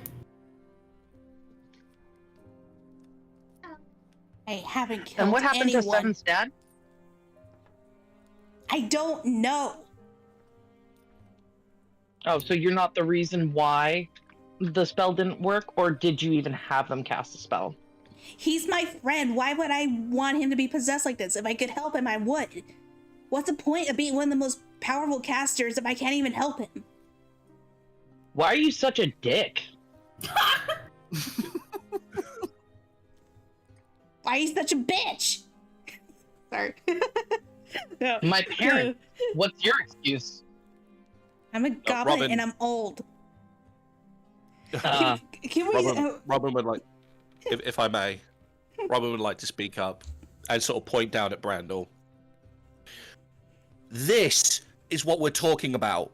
This is but a fraction of the problems that you are going to be dealing with those people behind the bars. Why are you so terrified of letting them out and actually letting them be people? You know it's not an infection. Yeah, look You at me, I'm know. scary. God damn it. Fucking threw me off now. You know it's not. Look at those muscles. Look at those fucking teeth. Horse Holy teeth. Christ. This guy's got horse teeth. You know it's not an infection. You know you're causing more of a problem by keeping them penned up. Why are you refusing to help them? If you're so keen on wanting to help your friend, then why won't you help the people below you? Because I don't know what I'm doing. Who knows what to do in this situation? We Because- just told you everything you do. I used to be like them.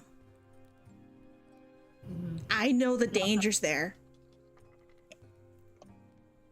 I know how much worse it's gonna be, and I'm trying to keep from people getting killed. You failed. People have already died. Because of whatever is possessing them. No, because of your decision. There is a child beyond those doors who almost resorted to eating her own mother because you denied the basic necessities to help them. If you don't know what to do, then stop being a coward and hiding behind your fear. Let us help you.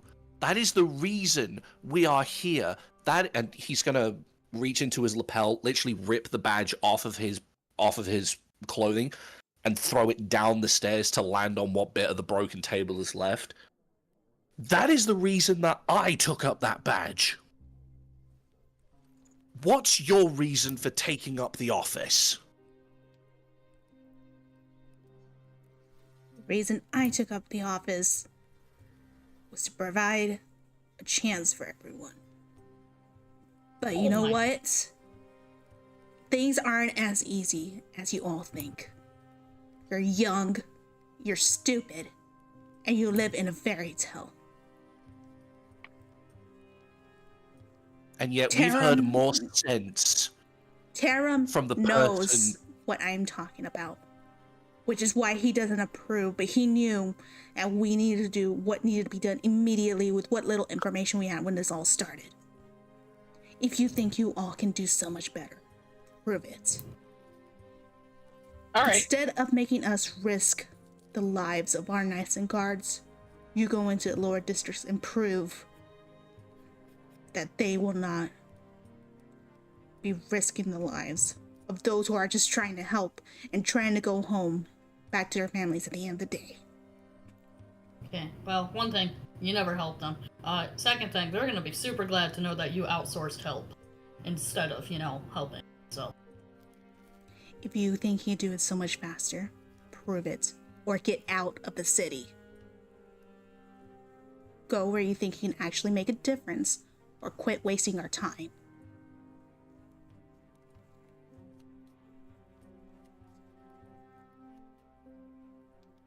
You all can leave. And this one, she says, pointing to Phoenix. I don't trust your kind. exactly. See, that's what I'm pointing out here. You can call this an injustice, but your kind have done terrible things, and you know it. And what have I done? Except come here and speak up for the people that you're starving and killing and doing horrible things. And tell more truth than you've actually done in the last 15 minutes. Honestly, Phoenix is a much better person than you have shown to be, so I don't know why you're I do judging him. not want to hear any more from children until you have proven yourselves. Just say the Be word. and happy. She goes out the window. Word. No word. Jill. Robin. No come word. on. No word yet. No word yet. Give me Know one the more word yet. chance, and I will throw those two, she has spoken pointing to Randall as well, into the prisons, and you all can prove your point with your smaller group. Then I give am us the giving- food then. Give us the food and we'll Shut- prove a point. Keep your mouth shut. God, you're such a bitch. That's it. Out. I tried to reason with all of you, and you cannot even keep your mouth shut. And I will not tolerate children who cannot learn to show respect. He's Yes, Fenix is you gonna have to look give over. respect to get it. That is not how things work. You have to earn it. Fenix is Yeah, gonna lean over exactly. You haven't earned it. and like grin in her face, showing all his teeth. He's gonna make like an odd rattlesnake noise. Oh, And he's just gonna. And you will see how much they fucking hate you and can't wait to end your life when we are done. And then he's gonna start walking out. As Phoenix starts to leave, Seven tries to speak up. Kiana's like, they're just trying to. Karam, though, is the one to raise his hand up to silence Seven. I'm afraid I had to agree with Kiaz. Isha's gonna roll her eyes and just blow out a breath and go, "Ugh, you guys are fucking hopeless. When your whole little group up here topples, shut the fuck up. I'm talking now. You are obnoxious. Once they overthrow you, I'm going to laugh hysterically. Because you guys suck. And she's gonna turn and walk out. Flipping them off as she goes. Karam looks to Robin. I think it's best if you take your friends out of the castle while we discuss things.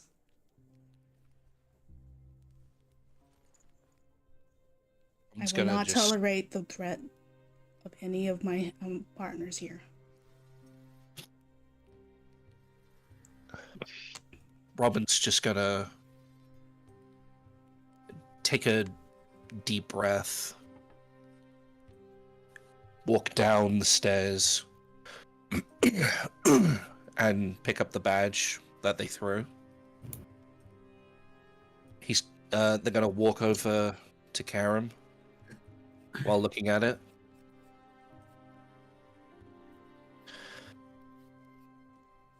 I took this badge to do better amongst everybody. I respect that you cannot tolerate any kind of threat towards your countrymen and your colleagues. But I, in good conscience, cannot wear this badge knowing that I'm going to be sitting under hypocrisy and under chaos. He's going to put the badge down on what's left of the table in front of Karam.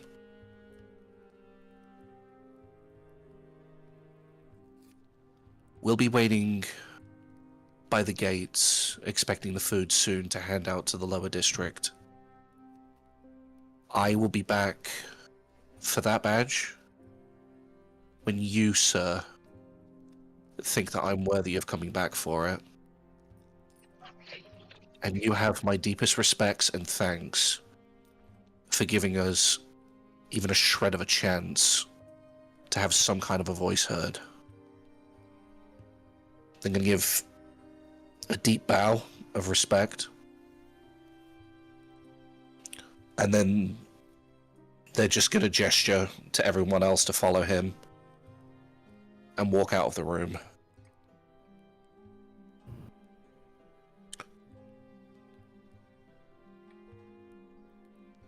Does everyone leave?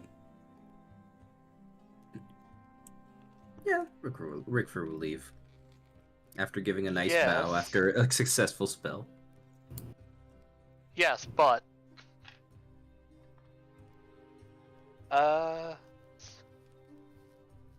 as Roy's leaving,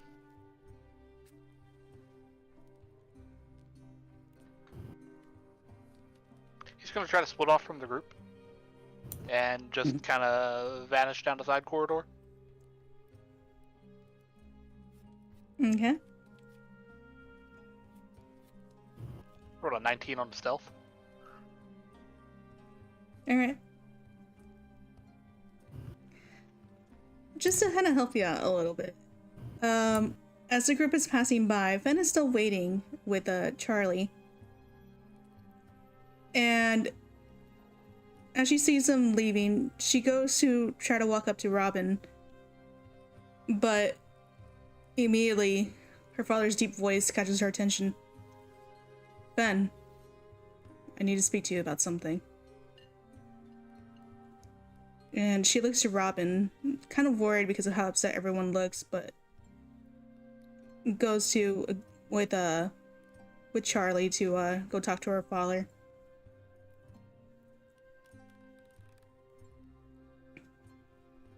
Well, where are you all going to?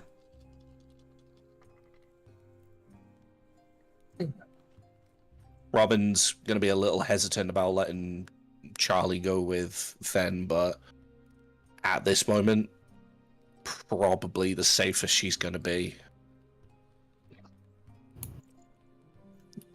So they are just going to start silently making their way through the castle, off to the lower district, barricades, kind of just really contemplating what they just did.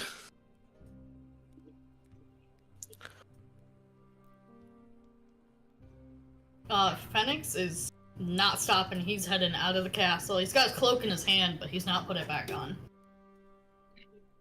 Isha is catching up to Phoenix, trying to get his attention.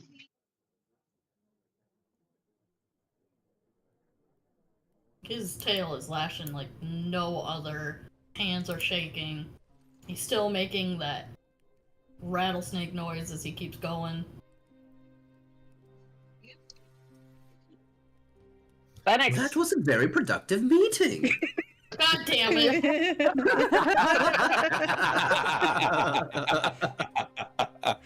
Glad somebody said it though. That was actually really that was good too. You perfect. just needed the radio filter. The voice was so perfect. Roy He's just has gonna call not it left pathetic. the castle, by the way. Okay. Yeah, what was he saying? Isha's gonna call out to Phoenix and say, "Phoenix, come here." He's gonna keep walking, but he's gonna look to her. What? I need your help. So do other people. I need to go help them first. Exactly. Let's take down the barricades. Oh, I'm planning to do a lot more than that. But can we start there? Can Robin hear this? After something. Okay, I'm coming. Alright, Roy, what are you up to? Roy's just sneaking around the castle for now. Every now and again, changing his face as he blends in amongst guards. Okay. Anything in particular you're looking for? Yeah, eventually he's gonna head down to the prison, see if he can find that one guy. That one guy. Oh, Sarah. Yeah, he's looking for Sarah.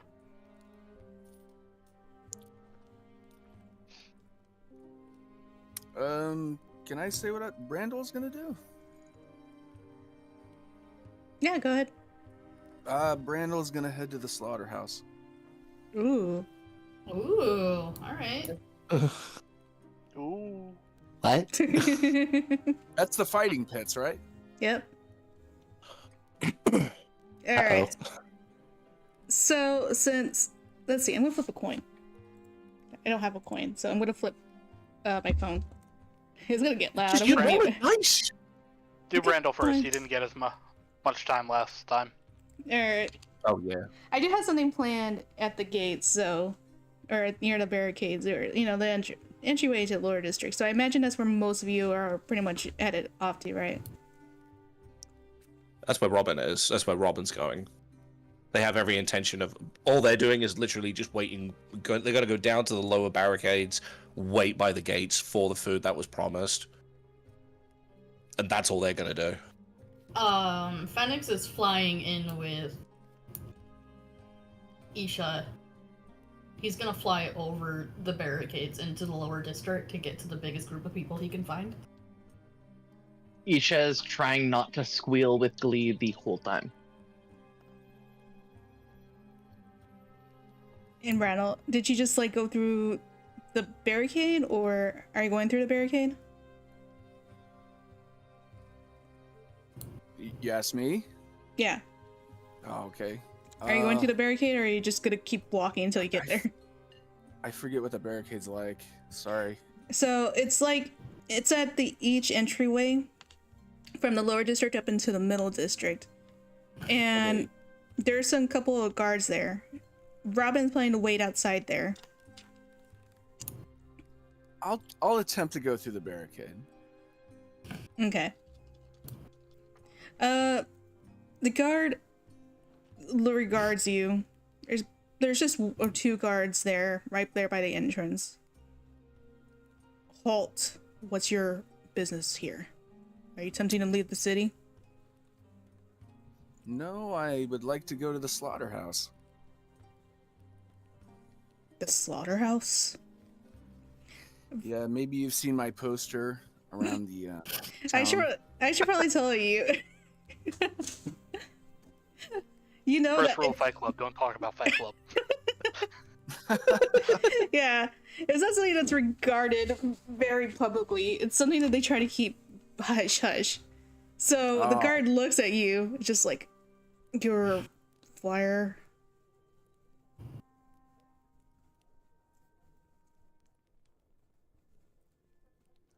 I didn't hear what you said. The flyer? You said you were on a flyer? Yeah, I'm on the flyer. I'd like to get by.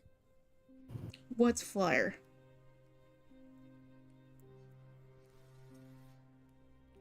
What do you mean, what flyer? Do you have business in the lower district, or are you trying to leave Sharpery? I would like to go to the lower district. I do have business there.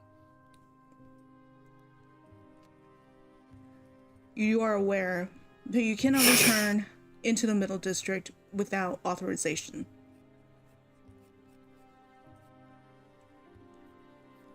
You know what?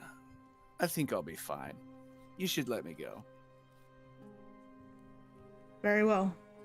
But until orders allow passage through the barricade, you will not be able to return up to the higher districts. Oh, you guys are gonna stop me? That's right. How many guards you guys got? I am not at liberty to discuss that with you. Do you wish to have entry into the lower district or not? Yes, sir. Fucking love this ass. With that, the guard steps aside and unlocks a kind of like a makeshift wooden door with the heavy chain on it, and just slides it open with a scratch against the ground, and steps aside to let you go through. Why, thanks. I'll be back, though. You can stand at the gate as much as you want. You are not getting by. And with that, he closes the door behind you.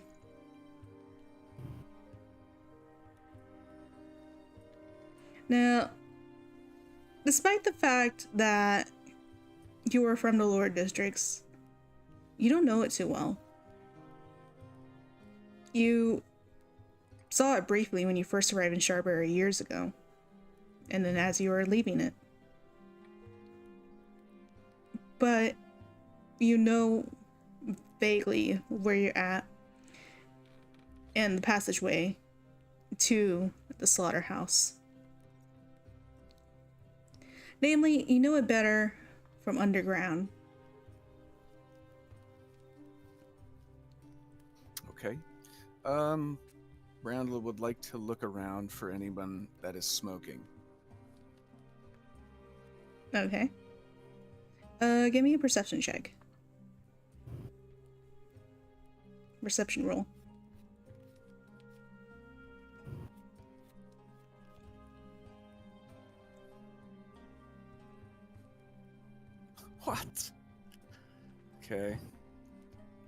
Another nat 20 for 21. Jeez.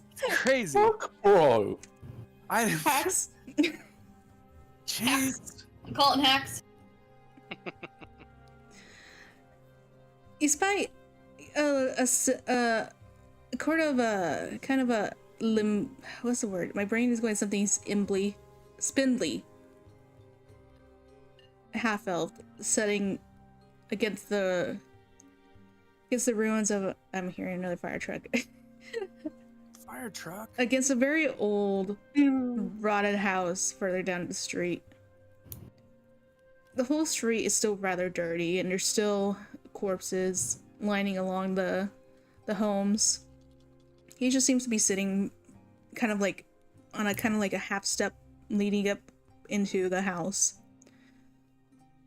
And he has not, like a fancy looking cigarette, something he rolled up himself that he's smoking. Just something to help pass the time in such an unpredictable time. Okay, I would like Brandel to approach this person and instead of ask him for a cigarette, I want him to gesture to his mouth without speaking.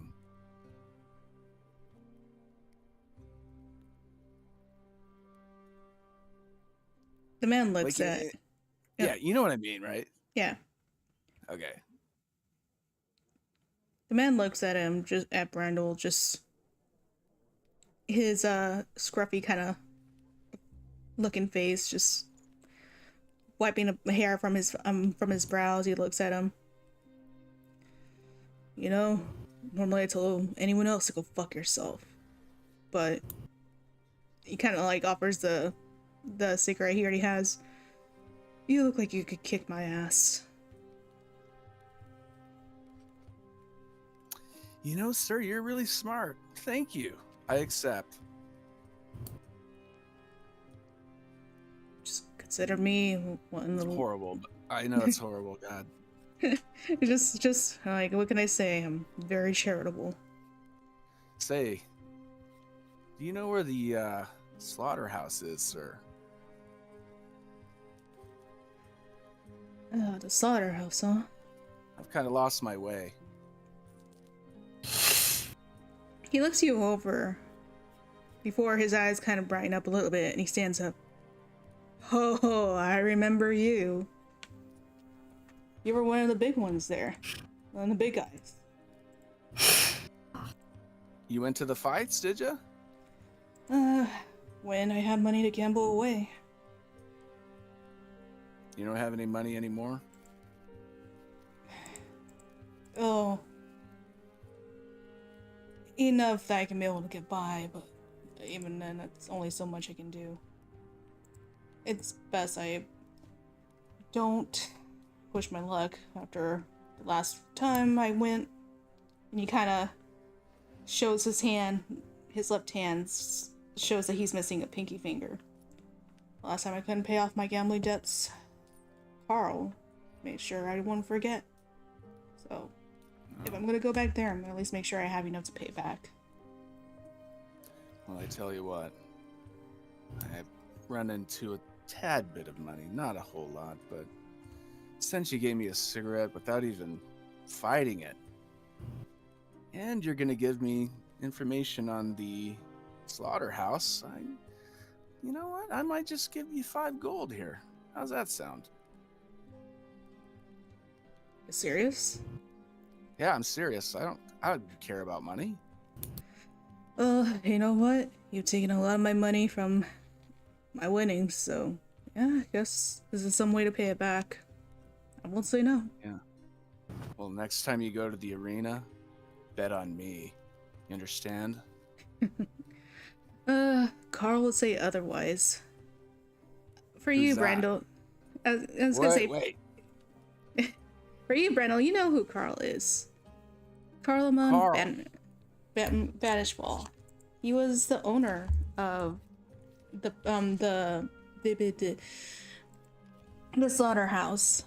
He was the one who convinced you to go work for him there instead as a fighter. And it was probably the worst years of your life staying there. He's a really sleazy furbolg. And he used to brag about you a lot. Said that you were one of his top fighters. That nothing could be able to beat you. So it's strange that Carlamon's suddenly saying that he wouldn't bet on you. Ever since he finally bought your freedom.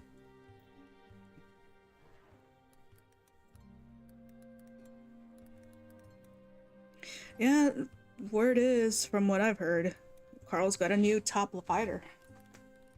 Someone named Handler. Is that so? Yeah, I mean, I haven't had the chance to check them out myself. Because, like I said, I'm trying to go clean.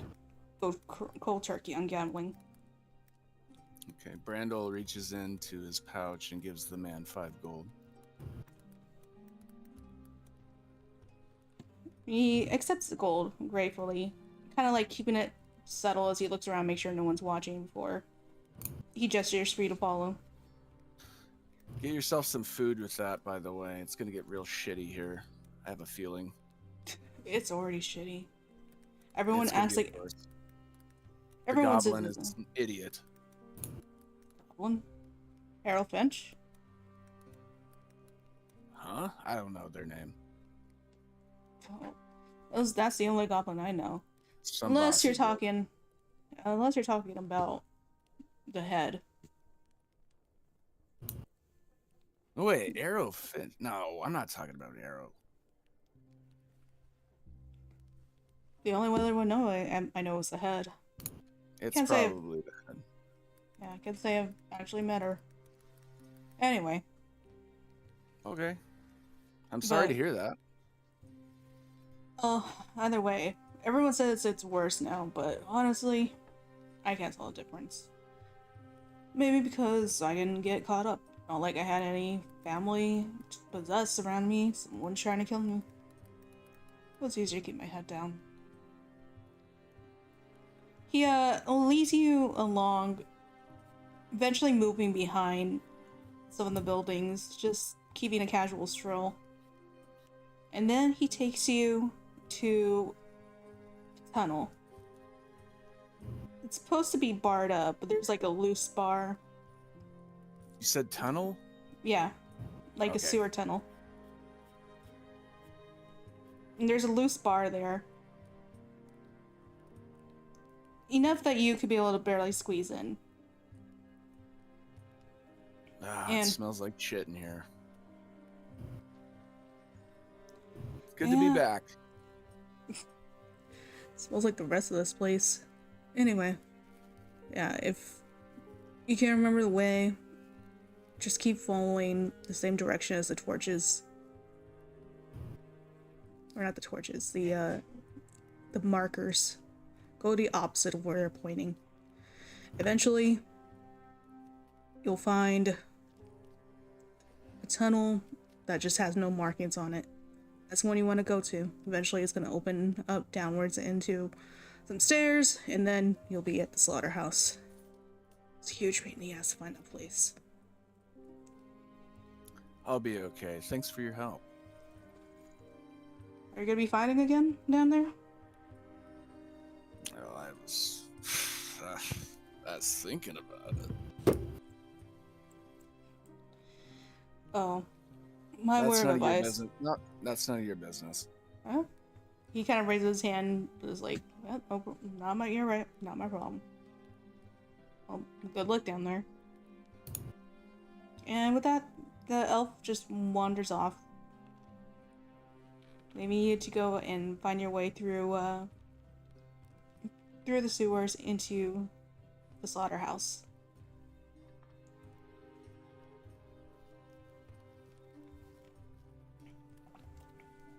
So I'm stepping in sewage. It's like not. It's like it's not that heavy. Like it's big sewer, considering the fact that there's not a lot of sewage on there. It's mostly in the center. You can be able to walk with like your feet on each side of it, so you can walk up along it. Okay. Just trying to get a visual. Okay, yeah, I'll just walk down sewers and see where it leads me. Okay. The torches, right? No, I was wrong about the torches because it's like, wait a minute, methane. No, there's markings, arrows, wherever the path seems to split. And there's occasionally an arrow pointing to like one direction. Maybe it's to the left. But the elf told you to go the opposite direction of where the arrows tell you. So you'll go right instead. Okay, Brandel goes right. The opposite of the arrows. Yeah, you keep following the opposite direction of where the arrows are going. And then suddenly, as you're walking down a straight way, you see a tunnel just going off to one side. There's no markings there. But you can faintly hear the sound of chattering, cheering, going down that tunnel. And as you follow it through, eventually you reach a set of dirty wooden stairs, stepping down. And you see this grungy arena, this grungy old arena of just this one kind of like a dome cage area. And around it are tables. There's a bar at one end. There's lanterns dimly lighting up the area. And inside, you can see that there's some people standing around the cage, cheering in at whatever fight was going on.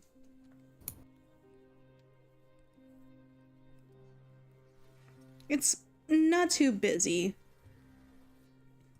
but there's still about maybe 20-25 people there. Okay, that was my next question. Yeah, usually you probably expect maybe more than half of that. I mean, more than twice that, I can word, when you were there. Especially on your nights when you were fighting. You like to say you draw in a crowd. Brandel kind of, he talks out loud once he gets there. Looks kind of dead here.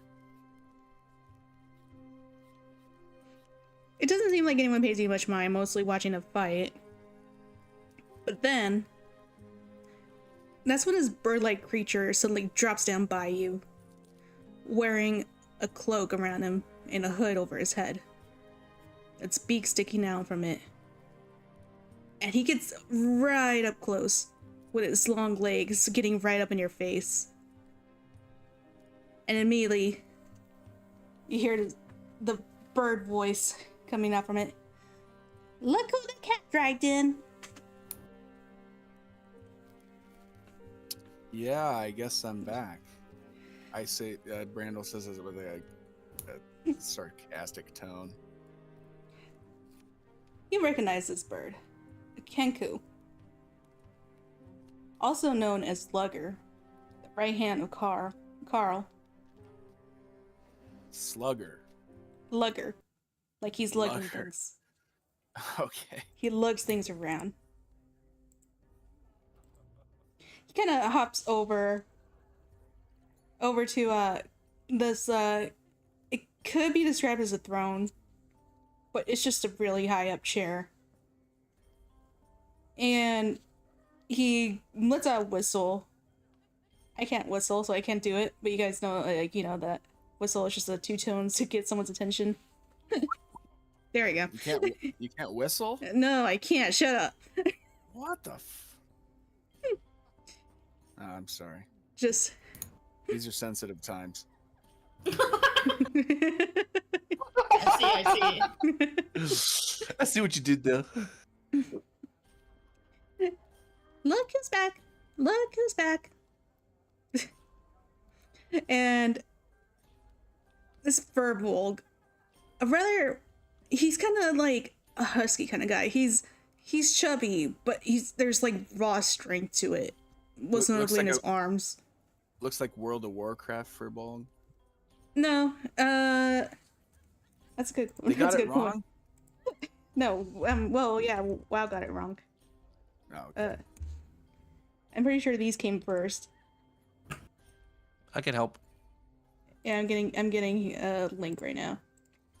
Nutmeg, you're so lazy. I'm gonna put it in general chat. These are what it look like.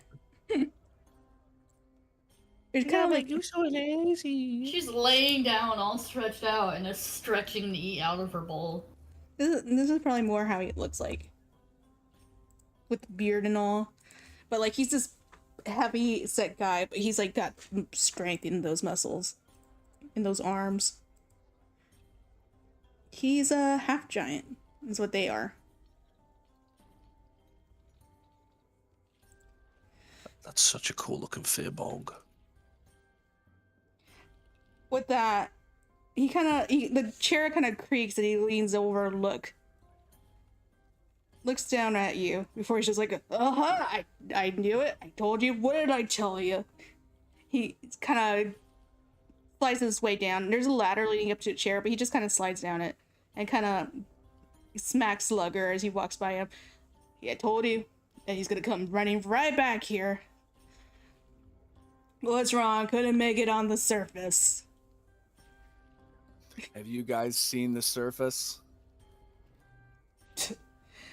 No. No? All my business is down here. What does the servants have to offer me? What don't I know, have it's been getting hearing. pretty bad. It's Yeah. getting pretty bad. I heard that. Nothing that we weren't able to take care of. He kind of says, looking around. Business is a little slow. How you doing? He kind of says, just putting his arm around you in a kind of like a headlock, like, you know, like you guys are best buds. You guys are old chums. How's it Well, doing? How you doing outside the cage, huh? Doing good. I'm doing a lot better. You sure? Because you're back here now. Yeah, I thought I'd say hello and see how things are going. Are you sure that's not you just wanting to be back under back in my cages? It's a hard word out. It's a hard world out there when you're in the real world. At least here, you get 3 meals. Well, there might not be these cages for very long if you guys keep doing this.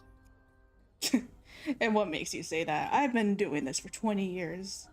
Oh, the sky's red and shit's going crazy out there. You might want to help out the lower level.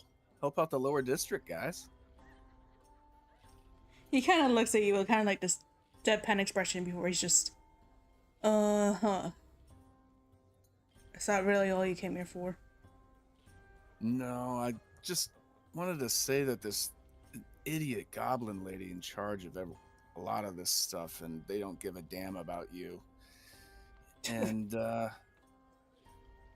I know they always haven't, but yeah, we need to stick together. You know what I mean? Stick together. This guy, he's such a joker, right, Lugger? And Lugger just kind of like gives like this strange, kind of like he's not even really like laughing. He's just doing like bird chirps. It sounds more like seagulls laughing. he lets go of you just. Wait, do that again. Can't do it again. There we go. Look, Randall, you know as well as I do. Down here, it's a dog-eat-dog world. I do know that. Everyone looks out for themselves. I don't need to get involved in any business that ain't mine, especially if I ain't getting anything from it. I learned to make my own little paradise down here. And it smells like shit. Good job. You get used to it. You could have had a real nice life down here, Randall. You were the one that chose not to use your payouts towards it. Could have gone you a bigger cell, hot food, a nicer bed, some little ladies. Oh, I have hot food, and well, there's not going to be much ladies here for very often. Yeah, you guys need to go outside. You and I have different ideas on what you can get down here. Something's spreading around. I don't care what color the sky is. I'm not up there. That sky has nothing to give me that I don't already have here. Okay, so I should leave because you're an No, idiot. no. We're buds. We're friends. Come on. You were here for what, like 10 years? Why don't you stick around for a while? I'm pretty sure. Oh, you got somebody that could fight me? Is that what you're saying? It sounds like you already knew that. Come on, I- you without you around, you can't expect me to be waiting for you with my thumb up my ass, just waiting for you to be coming back. Someone had to take your place. And she's doing a good job. There's a champion. I think she is more of a champion than you are. She's not like you. Yeah, I mean, we're kind of alike. We're both from the earth. But she's more than that. She's from the earth. She's been refined to something better. Have you ever heard of the Warforged? Yeah, I sure haven't.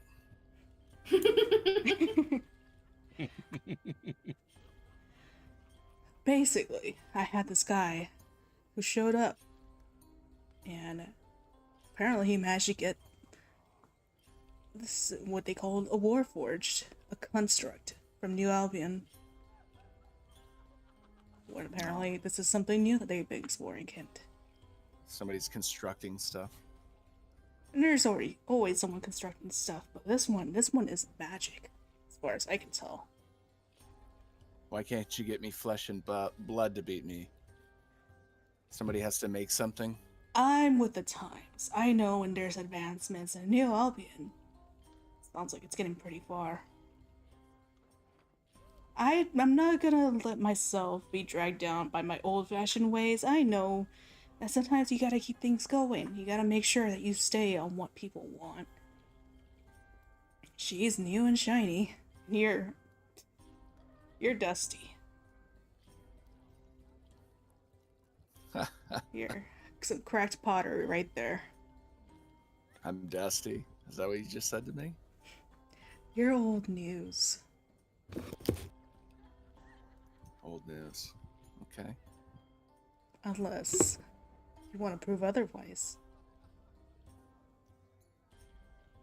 I'll tell you what. What? You want me to help on the surface? You take on my champion. And if you win, I'll do what you want. How many fighters you got down here? Still got about 4 left. More, I'm sure more will be coming with everything going on up there. People desperate. You know what? 'Cause it sounds like things are down here in the cages are a lot better than what they are up there. But You know here, what? I'm no. Listen to my challenge. I'll do what you want if you can manage to beat my champion. But if you lose, you come back down here with me. You stay in those cages. You can be able to buy whatever you want with your payouts, but I am not going to let you buy your freedom back. Unless you're too scared to take on that challenge.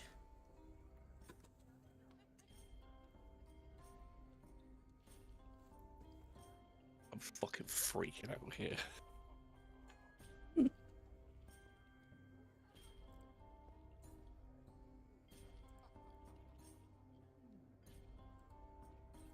Imagine him just being like, I want my friends to come watch me.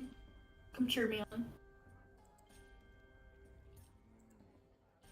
I mean, he never said he had to fight him immediately.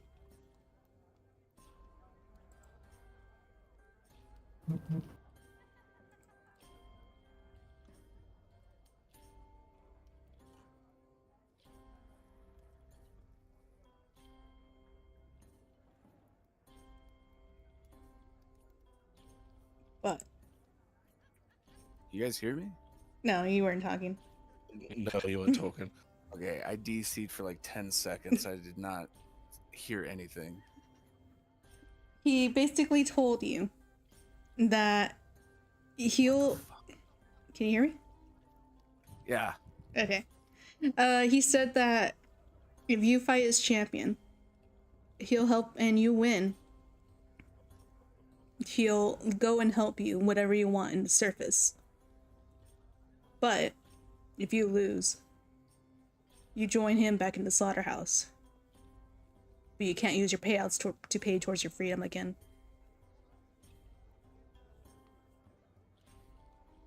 And Cam is freaking out, and I did point out to the rest of the party he's not saying the fight has to be right then and there.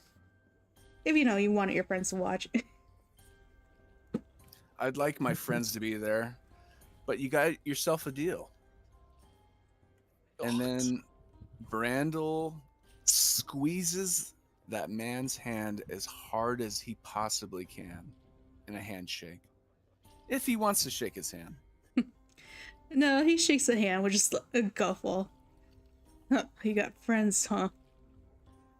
Well, I'm sure to want to see the kind of show you'll bring me. I'm not showing off. Shut up.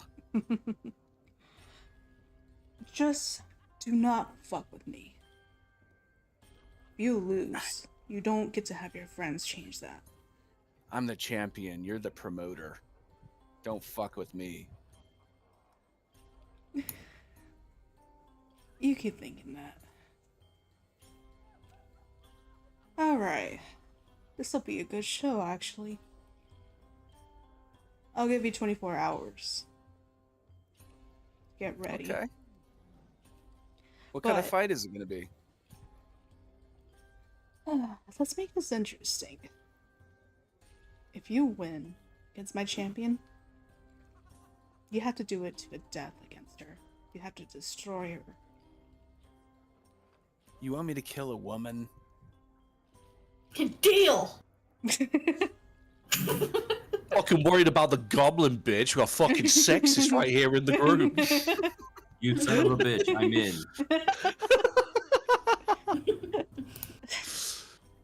I call These hands are her... rated E for everyone. I just scared the goblin.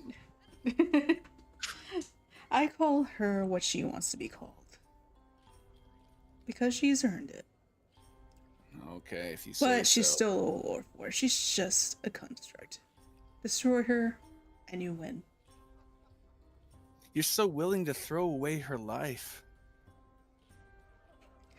Because I'm curious to see what would happen if I put some of my winnings Well, maybe towards she's getting a good. better model. And if you're as much of a draw as you used to be, especially with my new champion, I'm gonna get paid good for this. Okay. Okay. You're on. You're fully on. Sounds good then. And Brandel, if you don't show up, Yeah. I'll make sure you never step into Sharbury again.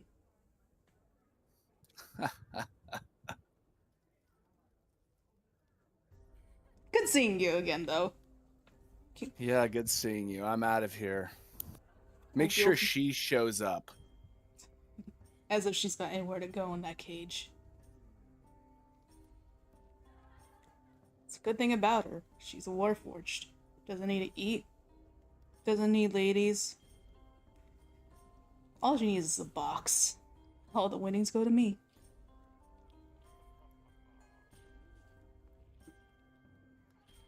Well, this time all the winnings are gonna go to me. We'll see. See you next So time. we're killing him too, right? I don't have such of a violent need. Don't know who I hate more, Kiaz or this asshole. Oh, I'm Okay, having fun so playing him, though. I love this Gosh, asshole. just fucking DM writes such good villains. Sorry, Brandel. Sorry. No, it's okay. So I guess I walk out. Yeah. You are free to leave. Now you just gotta figure out how you're gonna get out of the Lord District so you can tell everyone else you gotta fight tomorrow. Meanwhile, Everyone's scattered about. yeah. You want me to do that right now, or? no, we'll go ahead and move on to Okay. I'm excited for what I got planned for Robin. Okay. What? Rickford, where are you at? Are you with Oh, Robin Riffer too was at just the? with Robin. Okay. Yeah. What? While you... while you guys are waiting for the rations, with who knows how long that could be, because bureaucracy. That's fun. It isn't long, Robin, before you see Fan coming up, and Immediately, what does her face look like? it's hard to tell with Fan. She's at work, so she can look pretty serious. She has a resting bitch face most of the time that you think that she's mad at you, and then she's like, "What? No, I'm fine." So it's hard to tell. May I... Hold on. May I make an investigation check with I'll let all you of my do- years of I'll let- knowledge of knowing her? Like, I'm looking for that ever so slightly... Just that slight tweak out of place to know whether she's about to fucking hit me or hug me. I will let you do an insight without advantage. Oh, Because, again, boy. she has a natural resting bitch face. And there are times, even with me and you, that you will look at me and be like, "What's wrong?" And I'm like, "What? No, I'm fine." And you've known me for 15 years, so. This is true. 18. Well, yeah. I'm running down. Okay, I'll start rounding up. God.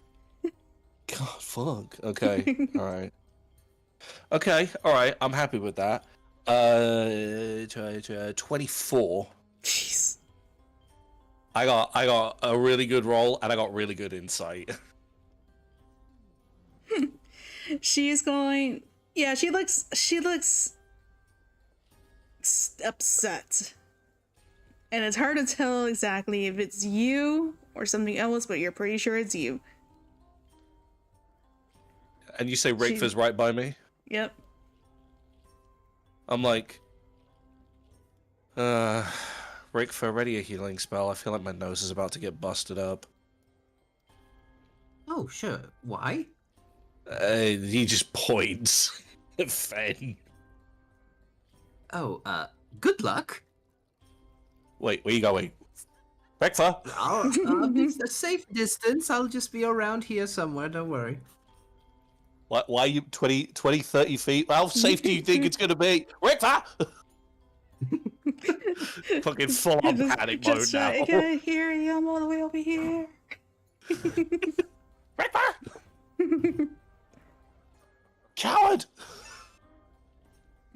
Is Rickford actually walking away? Just a fair distance, but not leaving. Fucking Robin just gives him that look of like, some fucking friend you are. The best of friends. Healing word is on ready. He just looks over to Fen. Just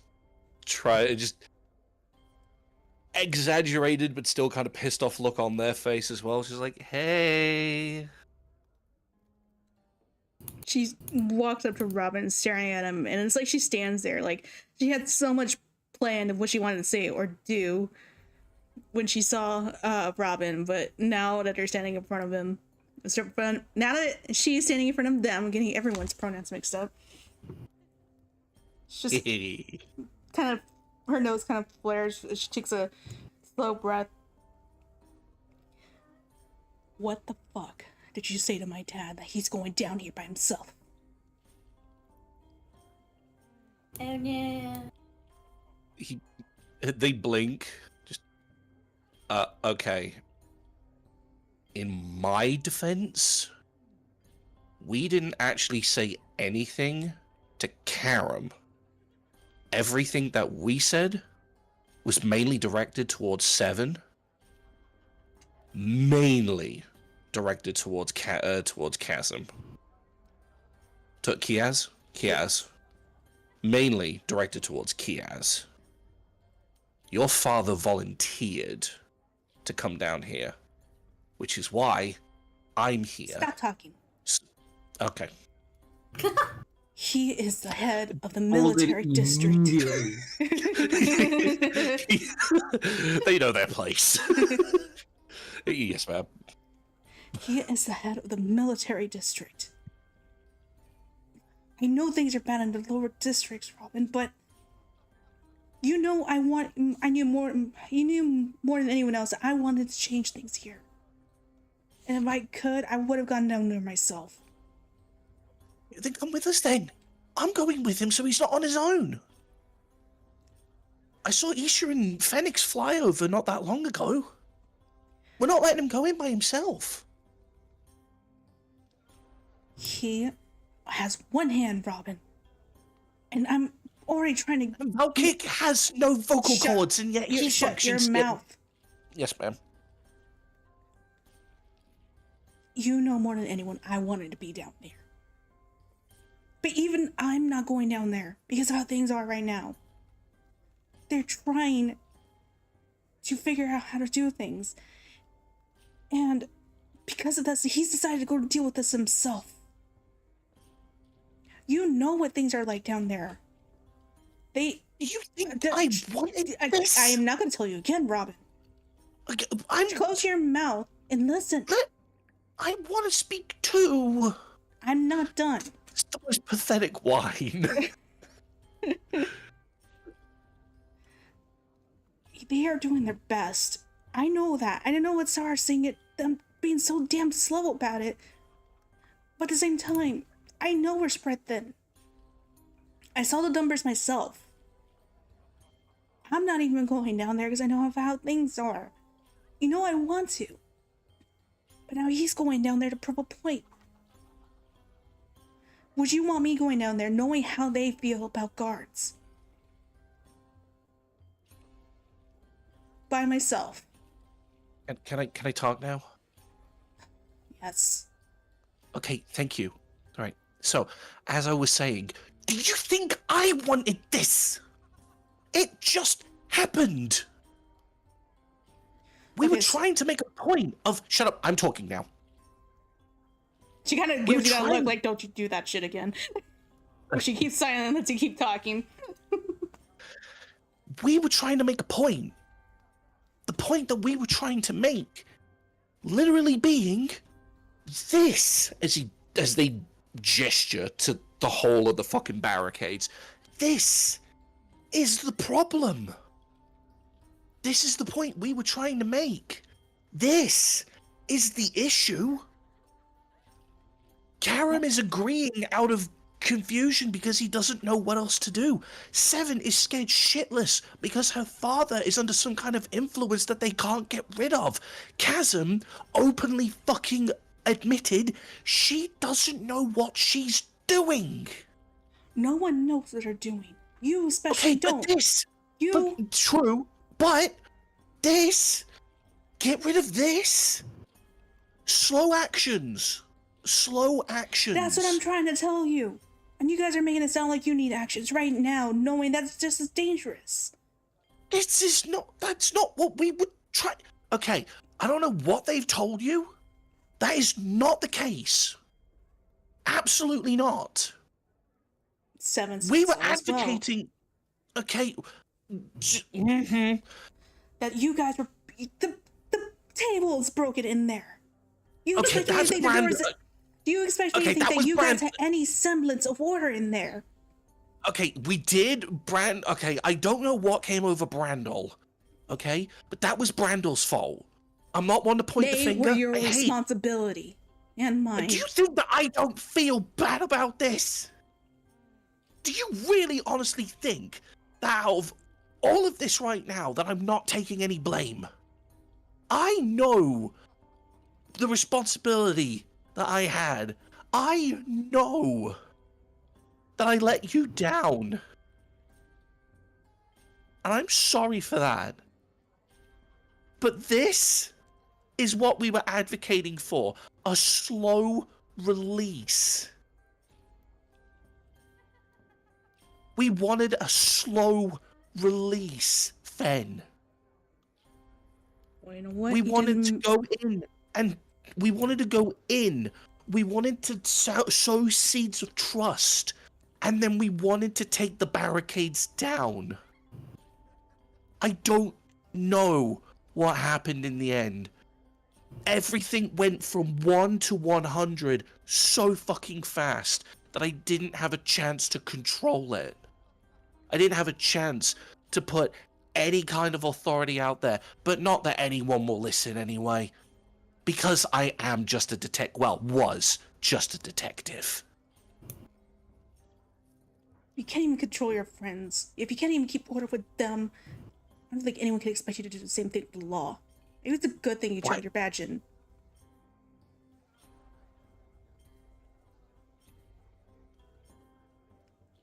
She's kind of like swallows, like she's trying not to, like, to tear up from that. They kind of shrink back a little bit. Just clutch at their scarf. Well, I'm sorry that you feel that way. Sorry isn't enough, Robin. No. No, it's not, Finn. From either of us. Now, if you don't mind, I've got some business that I'm about to conduct. I'm simply just waiting for your dad so that I can put in my share of the effort. Hopefully, I might be able to see your share of the effort at some point.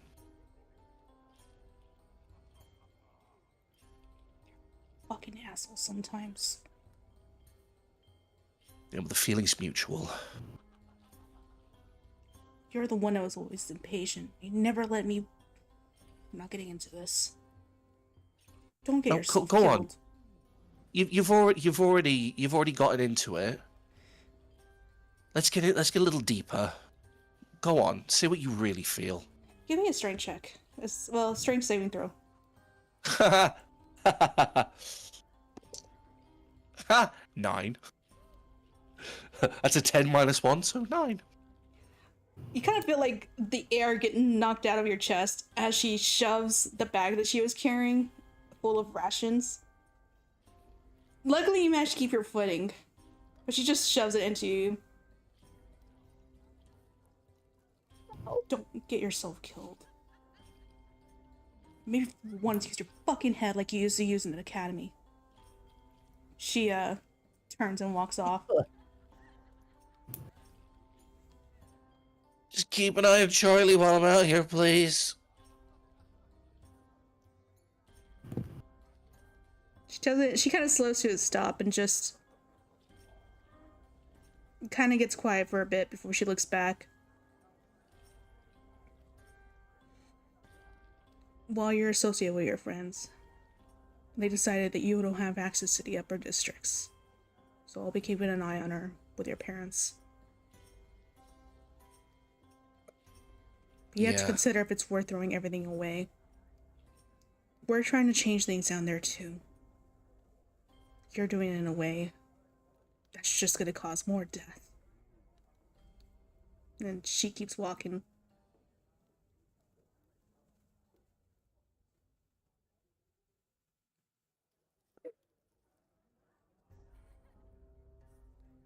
Straightens themselves up. Just reaches up for their scarf, but just slyly wipes away any tears in their eyes.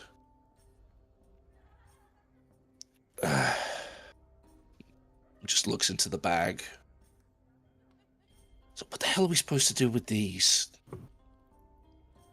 Inside the bag, there's rations. Most notably, a lot of rice. It's something that will last a while. There's some jerky here and there, wrapped up in bundles. And some hard breads. But it seems rice is the main filler here. But how big is the bag? I would say that if you hugged it, your fingertips would just touch.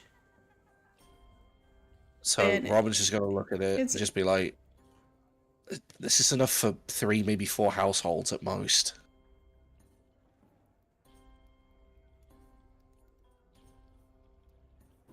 I would say it's bigger than that. Like, I mean, like, it's... I'm trying to think. It's easily about, like, I'm surprised you could probably hold it. You're small. It's probably about 40 Mhm. pounds. 40 pounds of rations. Rickfur appears behind Robin. Well, we're supposed to give those to the people, aren't we? Oh, shut up, you coward. Oh, that was an emotional moment, and you know it. I would have made it worse. Just lucky she didn't break my nose. That's what magic's for. Oh, by the way, we're now banned from the higher district. Oh, I figured. Yeah, so did I. We'll probably feed a few people with this. I'm probably going to have to call Mom on the sending stone later and ask her to send some more money so that we can actually get some food for ourselves. I mean, worst case scenario, we can just get our own food in the wild. It's not the first time. He just looks to Rickfur and then gestures to the barricades. It's like, we're locked inside, dummy. Oh, right. Unless you fancy eating pigeon. Food is food. Why does pigeon sound really good right now? You just notice as well, like in Robin's iris, like where the usual gold is, just a slight flare of red before it turns back to gold.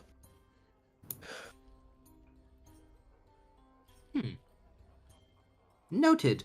Let's not think about the pigeons. Maybe we should catch up to everyone else, because I feel like we're falling behind on the mission we had in mind. Yeah, you're right. Yeah, okay, all right.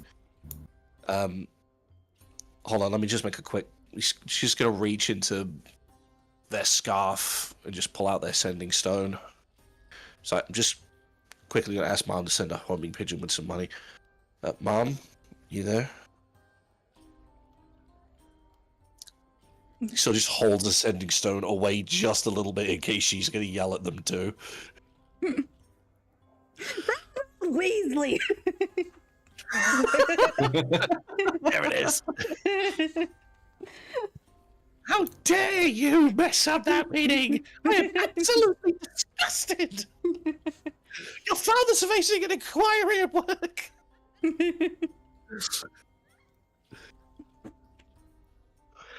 No, when she picks up, she just sounds more confused than anything. So how did the meeting go?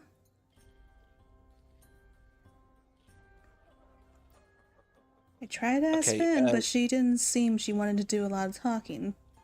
Okay, so counter question, is Dad mad? Why would he be mad? Because the table might be broken. What table? They don't answer. Robin, what table? Do you know what table I'm talking about, Mom? Not the head's table. Yeah, Not that the was round Brandle's fault. table. That was Brandle's fault. I tried to stop him. Didn't work.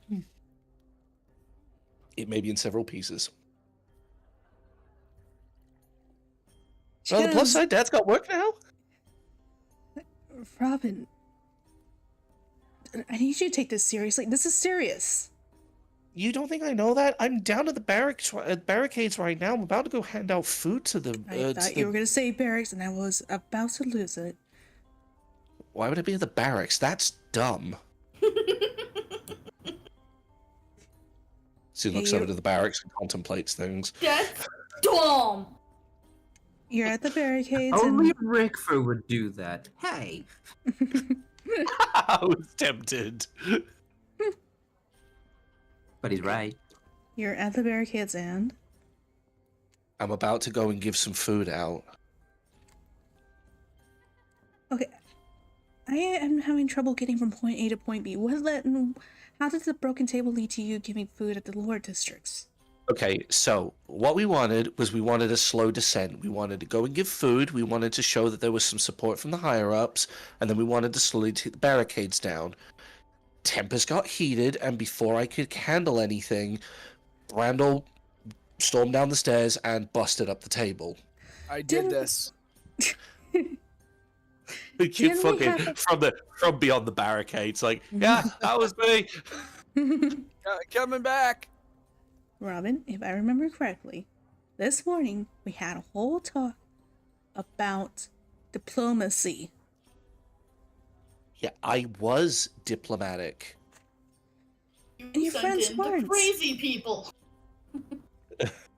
I'm you're just fucking- unfortunately friends with crazy people. Then you should not have agreed to the meeting, Robin.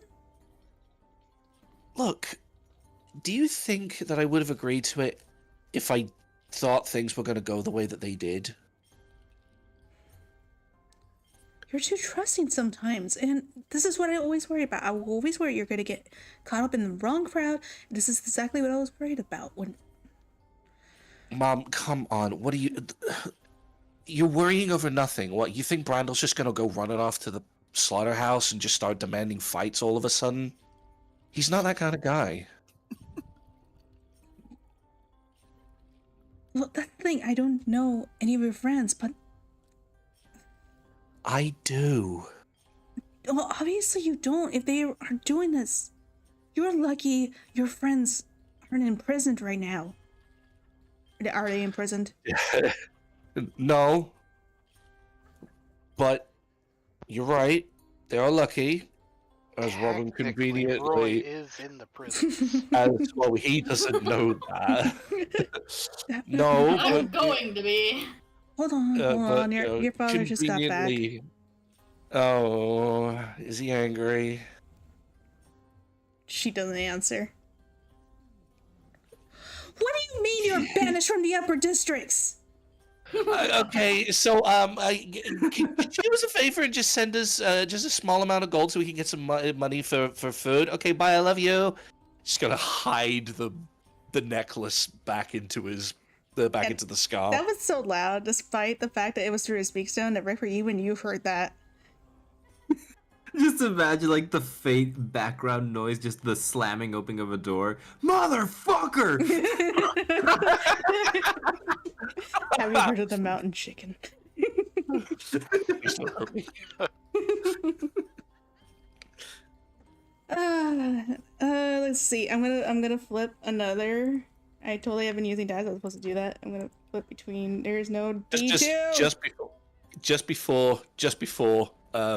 Robin's just gonna grab Rick for his arm and just start marching towards the gate of the barricades and just be like, "Okay, so we're either gonna get money via homing pigeon, or my father's gonna come down here and beat my ass while giving me the money. So let's just go back right in here. Let's just start giving food out, so at least we can, you know, hide." Oh, so nothing has changed then. Cool. I should have let him flip this for me. I A will probably coin, I can grab it. flip for you. No, he gave me a coin. It's a big coin. And it looks cool. Do a flip. It's a $50. All right, I'm gonna mute myself so that if I drop it, no one can hear my sins. Just the thought of just Robin's dad just busting open a fucking door and just going, "Motherfucker!" All right. We're going to go back to Roy. Roy, what are you up to in the prison? Oh boy. Drugs. Drugs. No, not right now. Maybe later. He's besides doing his best to blend in with guards. He's searching for. I just forgot his name. Zero. Yeah. All right. And like, oh hi, Quack. Hi. You died for a hot minute. So, in the prison, it's kind of loud. Well, I say kind of, it's very loud. Normally, this prison is supposed to hold about 25 people. No, I'll say 24, because even number. And all of them are full. They are made of stone walls with bar or doorways and there is a way they can be able to slide open the opening so they can bring trays of food. And they each have, yeah, I think you can. They each have a person in there. Some of them are just standing there, just staring with blank, vacant expressions, just straight ahead at the entrance. You got some of them that are screaming and rattling the cages. Some of them are hurting themselves, slamming into the door, into the walls. Their faces smeared with blood from trying to headbutt the walls. And of all of them, there seems to be one cell with one guard sitting in front of it. And inside the cell is a drow elf who looks rather similar to Seven, with dark blue skin and blonde hair. Usually tied up, this time just messy and just mussed up hair, tousled hair, as he kind of just paces back and forth. And among all the prisoners, you keep hearing that same name again. Azog. Azog, Azog. Just praises of Azog. The warnings of Azog. And out of all of them, the thing that stands out between just the guard and the guard and the prisoners, the possessed. I need to turn on the music a little bit. It's making it hard for me to think. Oh, sorry. Sitting in the corner around a table with some stools are 3 people, which I need to make sure I get the notes of. Uh-oh. There are 3 people sitting around. No, I needed to bring my notes up to the right place. Sitting around the table. The table's more like one of those big spindle for wires and stuff with 3 stools around it. And at the table sit Goliath, big burly man who is just sitting there, his eyes closed, as his face is lit up by candlelight. And next to him is an older human paladin. He has a scarred face. It has a scar going across his face, with silver hair tied back and a thick beard. You can tell he's the eldest of the 3. Then the youngest, a red-haired dwarf woman who sits reading a tome. 3 seem to be resting, despite the fact that they're surrounded by the shouts and the cries of the prisoners.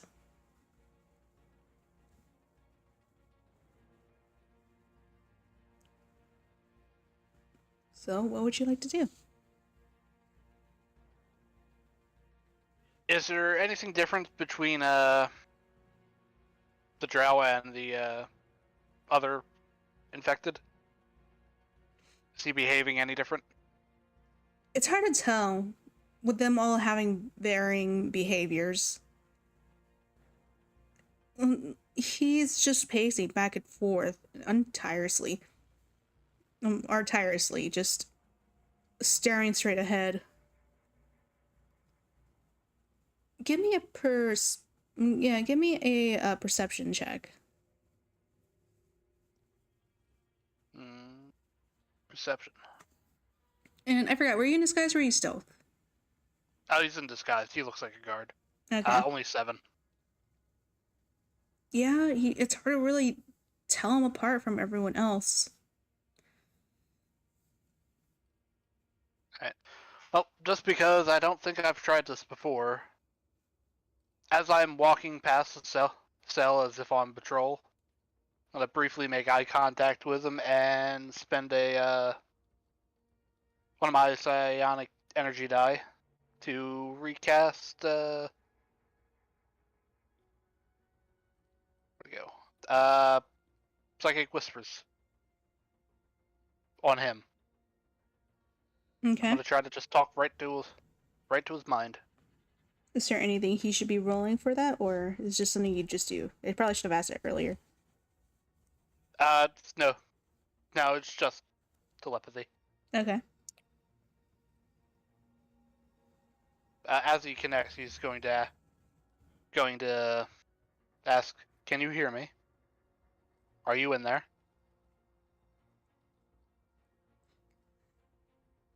All you can hear is just whispers. And they're not human whispers. These are demonic in nature, you would say. Just whispers of various voices, roars, something dark in his mind. If there is some semblance of him, his voice is quieter than the dark voices that you're hearing. And suddenly, you just hear, "Get him!" And immediately, he just looks at you with this wild look on his face, and he lunges for the cage, immediately trying to reach out and trying to grab you. Roy stumbles back, playing it up as if he's just some guard caught completely off guard.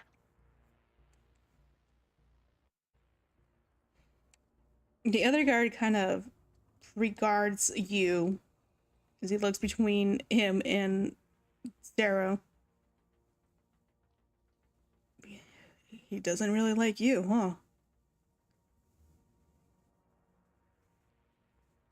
Have any of them done that before? Not that I can think of. But I'm pretty new to this position, so I can't be much help. Well, if you don't mind, I'm gonna go check my pants. You are you new to this patrol as well? Yeah, I just got assigned today. Well, this is a fun one. I'd rather be at the lower districts almost. Oh yeah, at least they're predictable. So you Well, say. somewhat. It's in that the dwarf just kind of it's just kind of there. You both didn't even realize she was right there. She looks over and just, "What'd you do to fire this one up?" I just looked at him. Probably thinks you're ugly. Yeah, I get that. He just kind of lowers his head as he says that. Well, I'll tell you that. Ladies like confidence, so that's probably not helping you. So, I know. They keep telling me that. You're making it hard to keep a straight face. Okay, just... Yeah, he's proving difficult. It's just... I don't know. He seems more irritable sometimes. Sometimes he just snaps for no reason. There was another guard that came in earlier, and he just kept staring at her.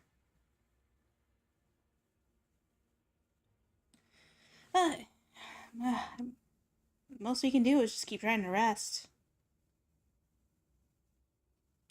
Anyway, yeah, maybe you could see if we can get yourself reassigned.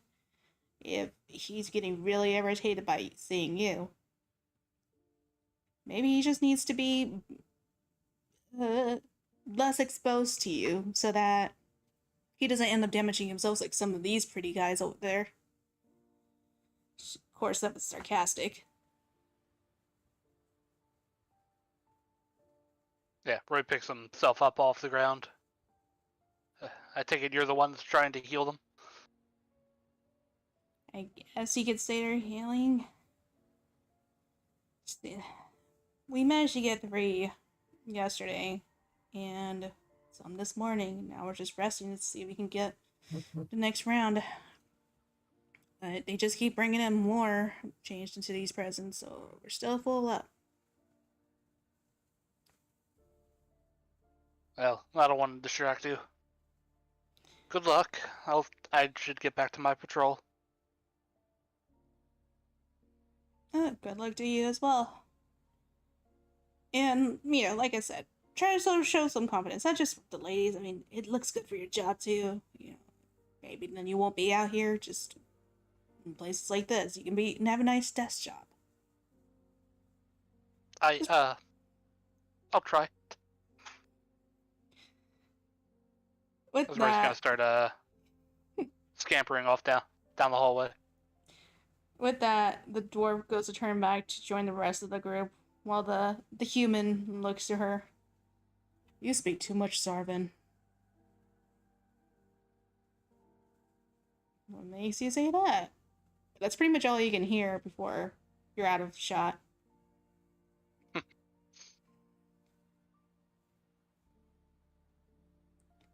Well, Then- since that's not working. I was gonna say. And then, as you go around the corner, that's when you almost walk right into, oh my god, I forgot his name for a second. Kara, the orc, as he's coming towards the prison cells.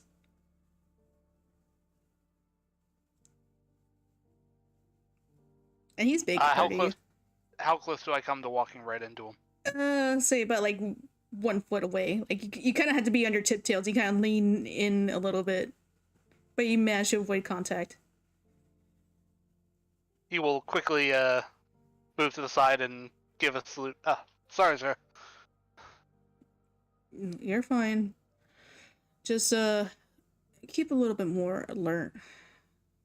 Are you fresh from training? Yes, sir. Is that so? Sorry, one of the prisoners startled me. When did you graduate?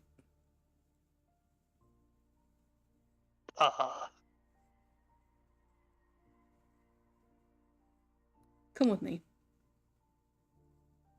Run, bitch! He'll follow. Run, bitch! Run! Right before this all happened, sir. I see. Bless you. So you were at the graduation last week then? Yes, sir. I'll say yes. Fuck. He's walking along with you, just keeping his arms behind him as he watches you. What made you decide to take this sort of position?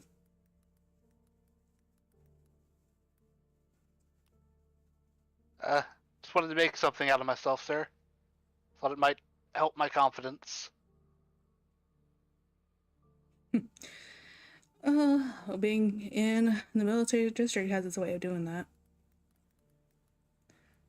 In a different sort of way. I didn't actually grow up in Sharbury. I was part of the tribes to the west. I tried to, make my own changes there. And, well, kind of shows how his prosthetic hand. You can guess how well that went. But luckily, I ended up meeting a beautiful elf woman who was on her way from Leaf Shara. And she had gotten injured. I carried her back to Sharbury. And turns out her father was actually the head of the military district before me. I definitely wasn't this well spoken when I first arrived here. So, Sharbury has a way of making you grow up a little.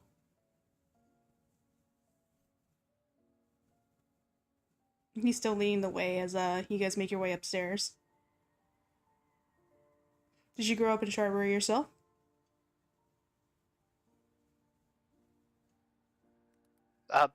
Yeah, so from the shit, what is the middle district? Do they have a specific name for that? I forget. There's 3 different districts, the academy, military, and magic.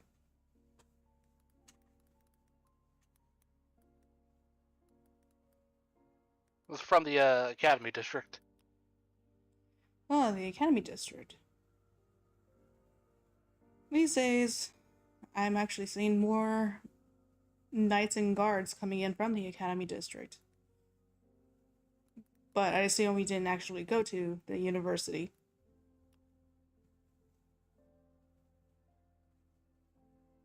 No. I didn't have the smarts for that, they said. It tends to be how it works. Those who go through the university, they tend to get to go a few ranks above this rank you're starting off at. I can't remember right now. But you can still meet the ranks, you just need the experience if you don't have the knowledge for it.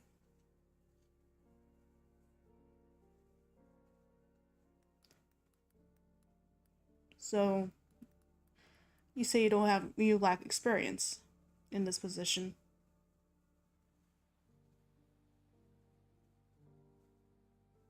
Yes, sir. I'm still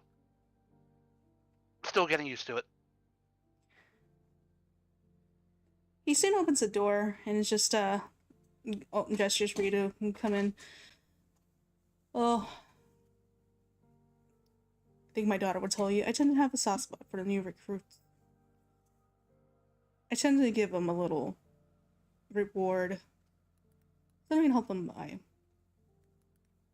What kind of weapon do you prefer to use?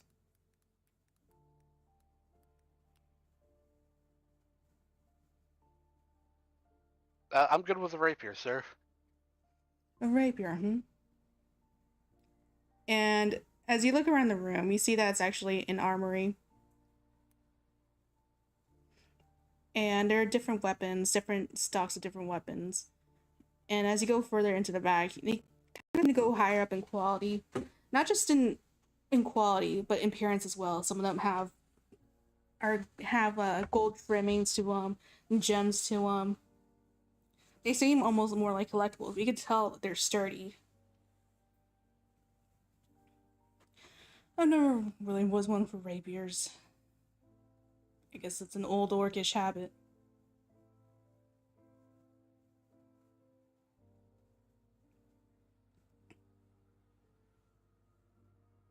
Would you consider... A bit better for my build, sir. That's a good point. You do seem like you're kind of on the scrawny side, he says, kind of like tapping you in the chest with his the side of his fist. Oh. What the fuck is that? Oh, I didn't know. I'm sorry, I didn't know that happens when I tap you like that.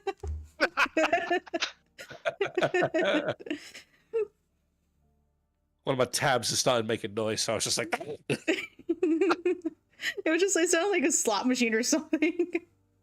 I don't know what it was. I just I was opening up tabs absentmindedly. I opened up something on YouTube, and a noise just came through, and I was just like, close. Sorry. Carry on. But yeah, Sorry, what was the last thing he said? he So you do seem like you're on the scrawny end. But Yeah. I'm feeling a little generous though. He kind of gestures to one of the shelves behind a glass oh, a glass case. If I were to say to lose track of one of my rapiers, which one would you think would go missing first?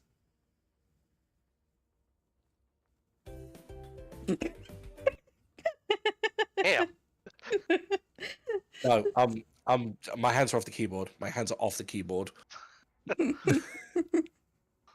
Ruining the moment. Sorry. What do they look like? Are you asking me or are you asking him? They're in the glass case right now. You. I assume I'm not blind. Okay, yeah, so these are rather ornate looking. They almost seem more like you know they're steel, but they're polished with such a Or reflection. ceremonial. Yeah, kind of.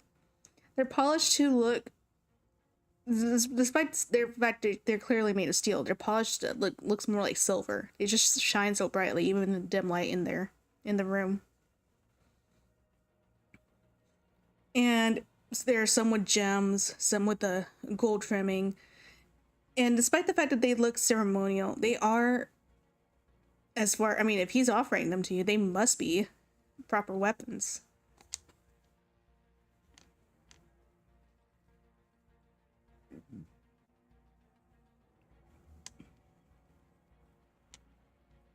He would look for towards one that's not overly flashy, but still elegant but functional looking. Probably point at that one going, well, that one seems nice. Not too over the top and looks good. It looks like something you could still use. He observes it and reaches over to open the case. And not wanting to put any fingerprints on it, he reaches into his suit jacket and brings out 2 rags. And he goes and lifts the rapier by the handle and then the other along the blade as he kind of like runs his hand over the blade. I always think that these are gonna break from the slightest touch, but this does feel quite stable. How would you like to have it?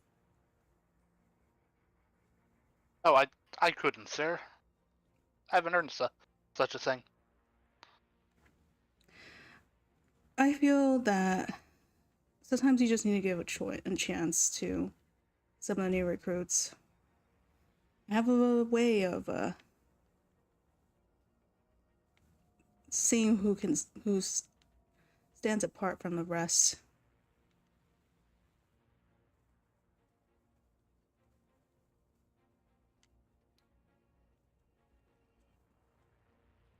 Give me a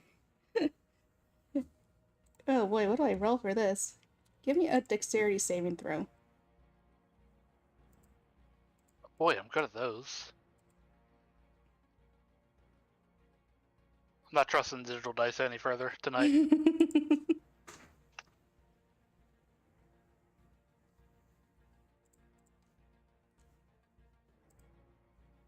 21. Ooh. Oh, how do I even word this? That's a good roll, but he rolled higher. Oh no. Suddenly, he lunges forward with the rapier. Oh, wait. I can do one thing.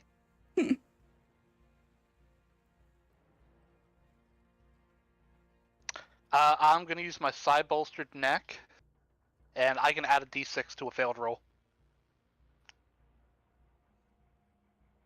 Yeah, the D6. Does it count for saving throws? If you fail an ability... Oh, wait, it says ability check. Shit. No. Suddenly, Roy, you're impaled in the chest by this rapier. Fuck. And as you, among the pain, you feel a stinging in there. And then numbness. As you realize then that he wasn't using the rags just to handle the sword. He was applying a poison shit. to it. Oh, fuck. I was here a lot longer than you think. There wasn't a graduation last week. Yeah, kind of roll the dice on that one.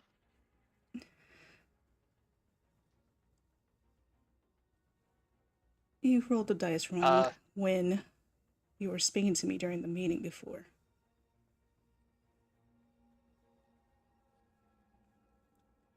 Ah, so you're the actual asshole. And you won't be able to let anyone know. You and your other friend.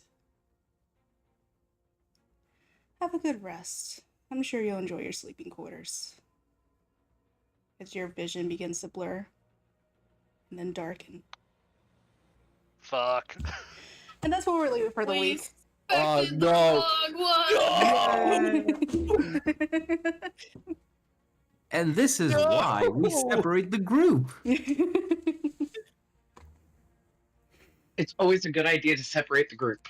Always a That great is what idea. I've Always learned. separate the group. We're playing D&D. Always split the party. Oh, splitting the party is the best thing you can do if you don't want to have a full party wipe, you split the group. That way they can pick you off one by one. Oh yeah, I've been plotting. I did not know how this meeting was gonna go, but this went in the best direction to go where I'm going. Oh, I'm back in it, guys. Ellie, what the fuck? That caught me so off guard. No, shush. I know he was I being still sus want to towards kill the the end. goblin. Oh, I still want to kill the goblin. I'm also gonna Yeah, make the this goblin's a bitch. 1,000 times. Oh yeah, she's worse, definitely but- a bitch. But she's Like, she's just an old Karen, honestly. I So- actually got triggered IRL by that character. That was rough. Real question though, how long has this been since the meeting? Since the meeting, I would say maybe about an hour or two. Wow, good job, Roy. So Oh, my we psychic can call whisper, Roy Princess now! Because My he's a second- damsel in distress. my psychic whispers last for a number of hours to the dia roll. Mm-hmm. As long as the person is still within a mile, it works. Okay, so I'm gonna have to kill Is seven. seven still within a mile? Well, you'll have to find out next week. Don't do this to us. No. Because Next that week on first Dragon link Ball Z. was open for 4 hours. Well, you'll have to see. And you gotta be conscious for it. Jelly. Make a note right now, Skull, so you don't forget next week. Please, for love of fuck. Oh well, I should probably see how long that poison lasts on him that keeps him unconscious. Should I make a constitution save now, or...? Now we'll figure that out. Fucking, you're fading. You're fading. Do it now before you pass out. Do it now and hope it gets through. I need to figure out the role for it, so we'll do it over the weekend after I get to do more research on poisons, because I'm still a baby DM. Alright, guys, we'll go ahead and leave it there for next week, next Friday at 6 p.m. Central. 7 p.m. now for me, that's weird. But I hope you guys had a good one. Yeah. And we'll see you guys next week. I don't. And you guys follow all these nerds. They're good streamers. No. I've seen you stream, shut up. Twitch I don't stream energy. anymore. Not a real thing. Oh my Energy god. drink. Where Drink you- glitch energy. Glitchy Hunter, whatnot. We love you Oh, all. glitch. I said Twitch. Oh, Hey, fuckers. Twitch energy. Which Twitch energy.